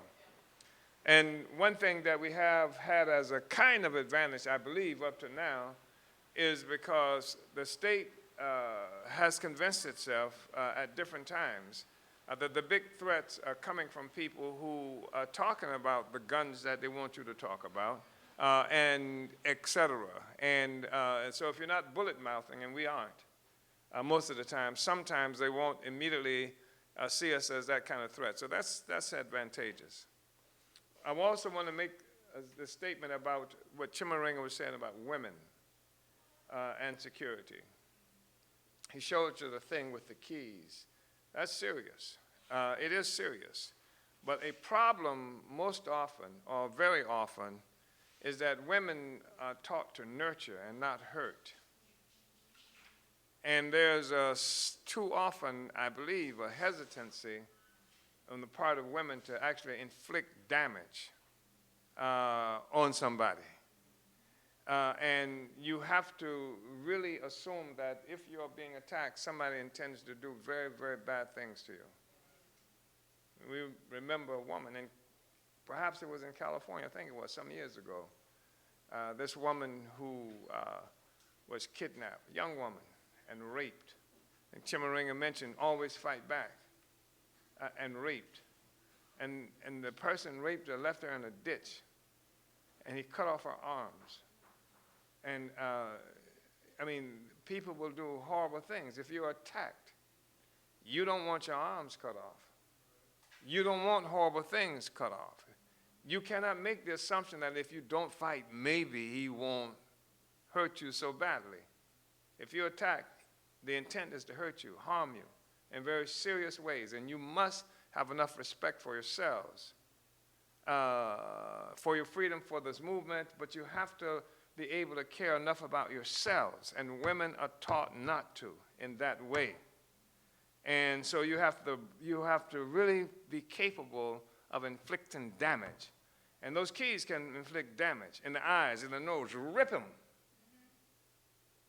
And these are vulnerable spots, and they will bleed. And so don't let that intimidate you because you got blood on you. Try to get some more on you. So I just really think that you must understand this issue of security. And if we're going to at all talk about the question of women having to use some kind of forms of self-defense, and we're going to make this discussion about how significant something like a keys can be, and they can be. And Chimaringa also mentioned that you're not expected to fight. So you have the element of surprise. With this person trying to find out where that eye went, that you just ripped out with the keys. And so I just wanted to say that. But I also want to just express my appreciation to, and I felt like it was important to say something about that because I think it capped this plenary with a statement about how significant it is and the fact that the state that's responsible for African people around the world and in this country living in such severely dire straits, the state that's starving people purposely in Venezuela as we have this discussion right now, the state that says that it's going to make it impossible for people in this country to get any kind of aid for children anymore. This state sees us as an enemy. And so it's really important for us to understand that. And you must see yourself as the enemy too. So I wanted to say that we are serious, and I hope this plenary made that obvious for everybody about our intent to govern. Doesn't make any sense to do this otherwise. If the movement is not about power, if we're not attempting to capture control of our lives, if we're not talking about destroying a social system, that doesn't make any sense. I mean, you can do stuff that can be exciting and that can be thrilling and get adrenaline rushes and stuff like that. But if that's what you want to do, I can give you a list of groups and organizations that you can go ahead and become associated with. Our objective is to claim our power. And to do that, we have to negate the power of our oppressor. There's no other way to do that. And we have to want it. We really, really, really have to want it. And I do. I grew up as a small child. I grew up and afflicted with this problem of every little snot-nosed, barefoot African child that I saw in my community, every little hungry child, I saw myself in that child. I didn't intend to do that, and I see our children now. And I have a real serious relationship with children because they are so innocent. They have no idea what's awaiting them. They have the ability to be happy. We've seen them happy and what have you in many instances. Even if it's only for, even if their lives are generally miserable, the children find space for happiness and what have you. And they deserve a decent life. They deserve a future, and we have a responsibility to make that future happen and not to leave this for another generation. That's why we say independence in my lifetime. Liberation in my lifetime. I refuse to say I'm going to leave this for another generation to endure. And all of us, I believe, need to take that stance. And I think this plenary is something that takes us closer to that position, to that understanding. And if we are serious about government, about governing, then I'm hoping that we understand that we can't do stuff in haphazard and lazy ways, that we have to be professional, to really want to govern, to really have power, to exercise power. It is really important that we act and move like that, and that we carry the weight that we volunteered for. That's one thing I really appreciate about the party. Nobody shanghaied anybody to borrow a slur. Nobody pulled a gun and said, this is what you have to do. This is voluntary. Even though we've had thugs who've come into our organization and then subsequent to being faced with the responsibility of being real revolutionary, being cadre, want to pretend that somebody forced them to do that, and they made all kinds of attacks on the party that they volunteered for. They volunteered to come and do what was necessary to win our freedom, and we are demanding that in the African People's Socialist Party. This plenary is demanding that we carry out the mission that we volunteered for. That's what we're doing. We're not asking anybody to jump off a bridge unless it's necessary, right? We're asking people, we are demanding that you do what you volunteered to do. You made a promise. You made a promise to the people. You made a promise to the future. That was your promise. And I don't care if your feelings get hurt in the process of doing that. I do care. I love you so much, but that's secondary to what it is that we have to do. I don't care enough to stop. I don't care enough to stop. I'm asking, and this plenary is calling on everybody to stand up. That's what Vanguard Up is all about. Vanguard Up. Vanguard Up. That's what it's all about. We have that responsibility. That's a call that's being placed on everybody in this organization. That's the basis for the criticism and the self-criticism that I know will be sharper even moving forward, because we've come through this process now where each of us understands what is expected of us, and all of us collectively understand what is expected of us, so that we have the ability now, the authority, greater authority, to make the kinds of criticisms necessary to forward this work. Because I want to see this monster destroyed. The planet cannot endure as long as this social system that was based on stealing black people, taking the land and resources of the oppressed peoples of the world, as long as this thing exists, the existence of the planet itself is threatened. So that's more important than your feelings. And that makes it necessary for us to conquer the liberalism that has allowed so much stuff to go along that shouldn't be happening. We can't be liberal under these circumstances. And so this is a struggle that's become more manifest since the Congress. Our Congress, interestingly, the 7th Congress, what we call for Vanguard the 7th Congress, and then even going into that process of the Congress.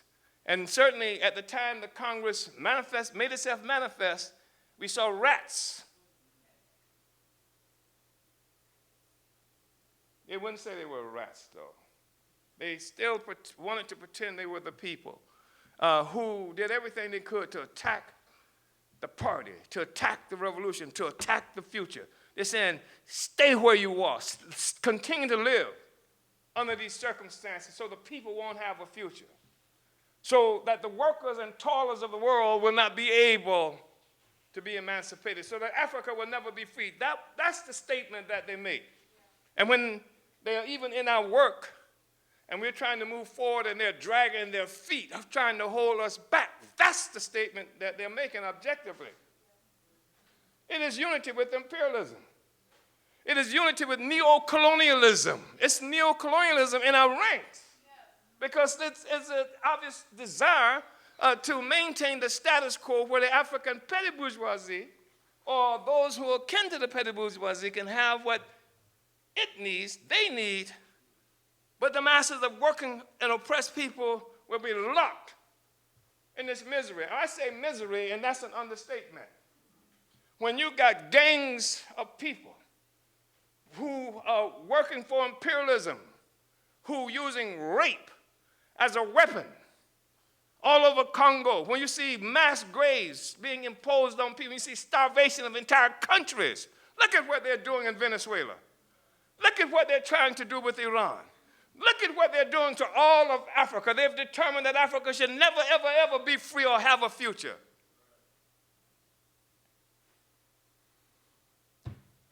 So this plenary has called on us to vanguard up.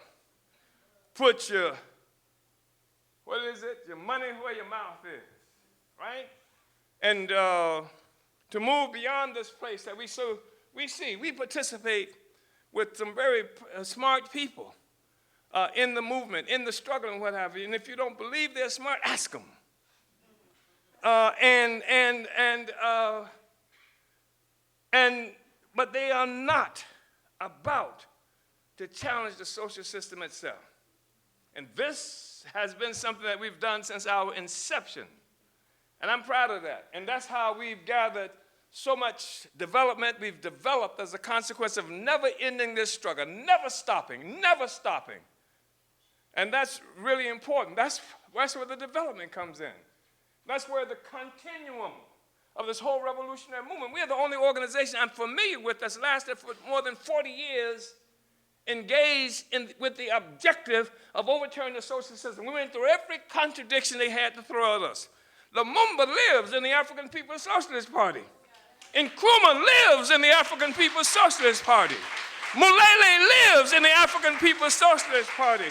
Sobukwe lives in the African People's Socialist Party. Garvey lives here. Malcolm X lives here. Fannie Lou Hamer lives here. This is a part of a continuum. We're not starting something anew. We're not starting something anew. And then when we have our trials at the end of this process, or as this process is ending, and the people are involved in putting them on trial, it will be something that will avenge Garvey, avenge Che, avenge all of those who have died in the process of making this revolution. They will be avenged. History will be avenged itself. So there's a lot that we have to do, a lot of struggles we have to be involved in. I don't know exactly yet. I wasn't made that clear from the reports of how the regional work is going to look. Got some good signals, here and there. But we have a director of organization who we will hold accountable also for making sure that the regional work and all the work is held accountable. We have to do that because we're not anarchists. Because we do believe in democratic centralism. We do believe in checking up on what it is we are supposed to be doing. And even my own office, even other areas that we have responsibility for, we are undergoing really important development. We talked about radio stations and radio shows. We don't have any mom and pops out joints now. This is critical. We want to elevate everything we do to the highest standard possible, and we demand it. We require. The African working class requires that. The revolution demands that we do everything that's possible to do, and we do it as well as it can be done. Yes. That's what's required. That's what is required at this moment in history, when imperialism is so vulnerable that it's even cannibalizing itself. That's what is required. And also, it's really important for us to hold the line. When I say hold the line, I'm not just talking about in terms of like sports, etc. I'm talking about the political line. Because we have to distinguish ourselves for the masses of the people, because some people think we're the militant NAACP.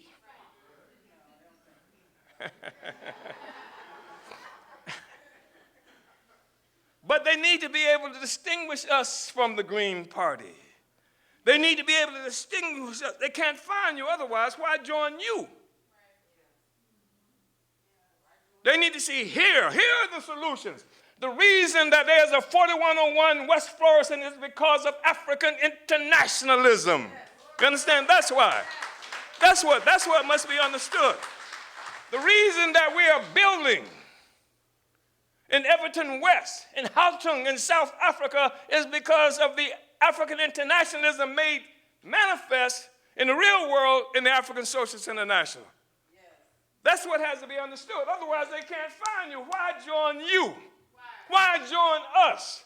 And if there's some problem on some levels with the question of membership and recruitment, it may be in part because they can't see the reason they should join you as opposed to anything else that's happening. I know there are people who right now call themselves revolutionaries, and you know they're revolutionaries because they're collecting food and giving it to poor people. Or you know they're revolutionary because they have community cleanups, etc. Why join you?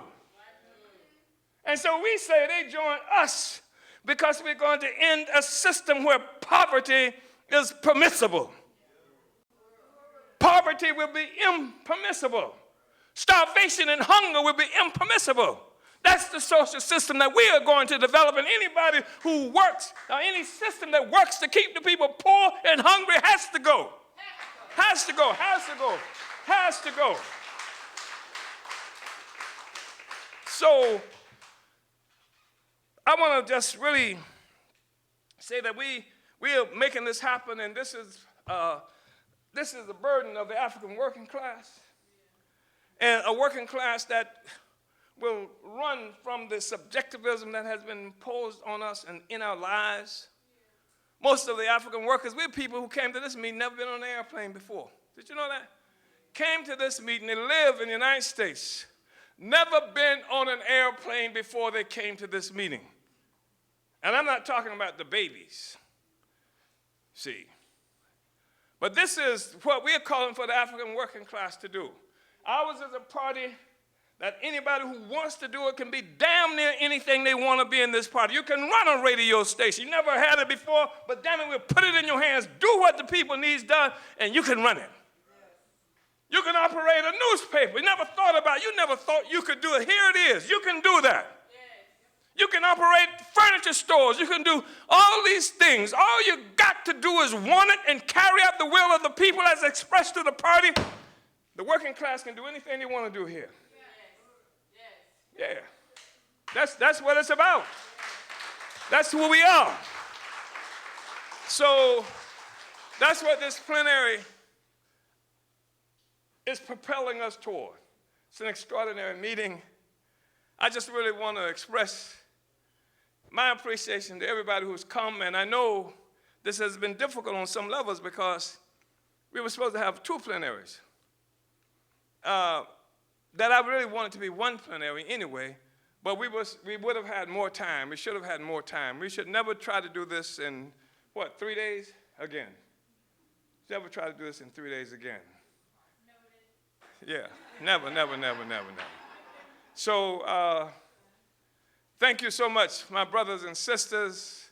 We said it all throughout this process. Vanguard up. Ease we're late to. E Africa. One Africa. No surrender. No compromise. Uhuru.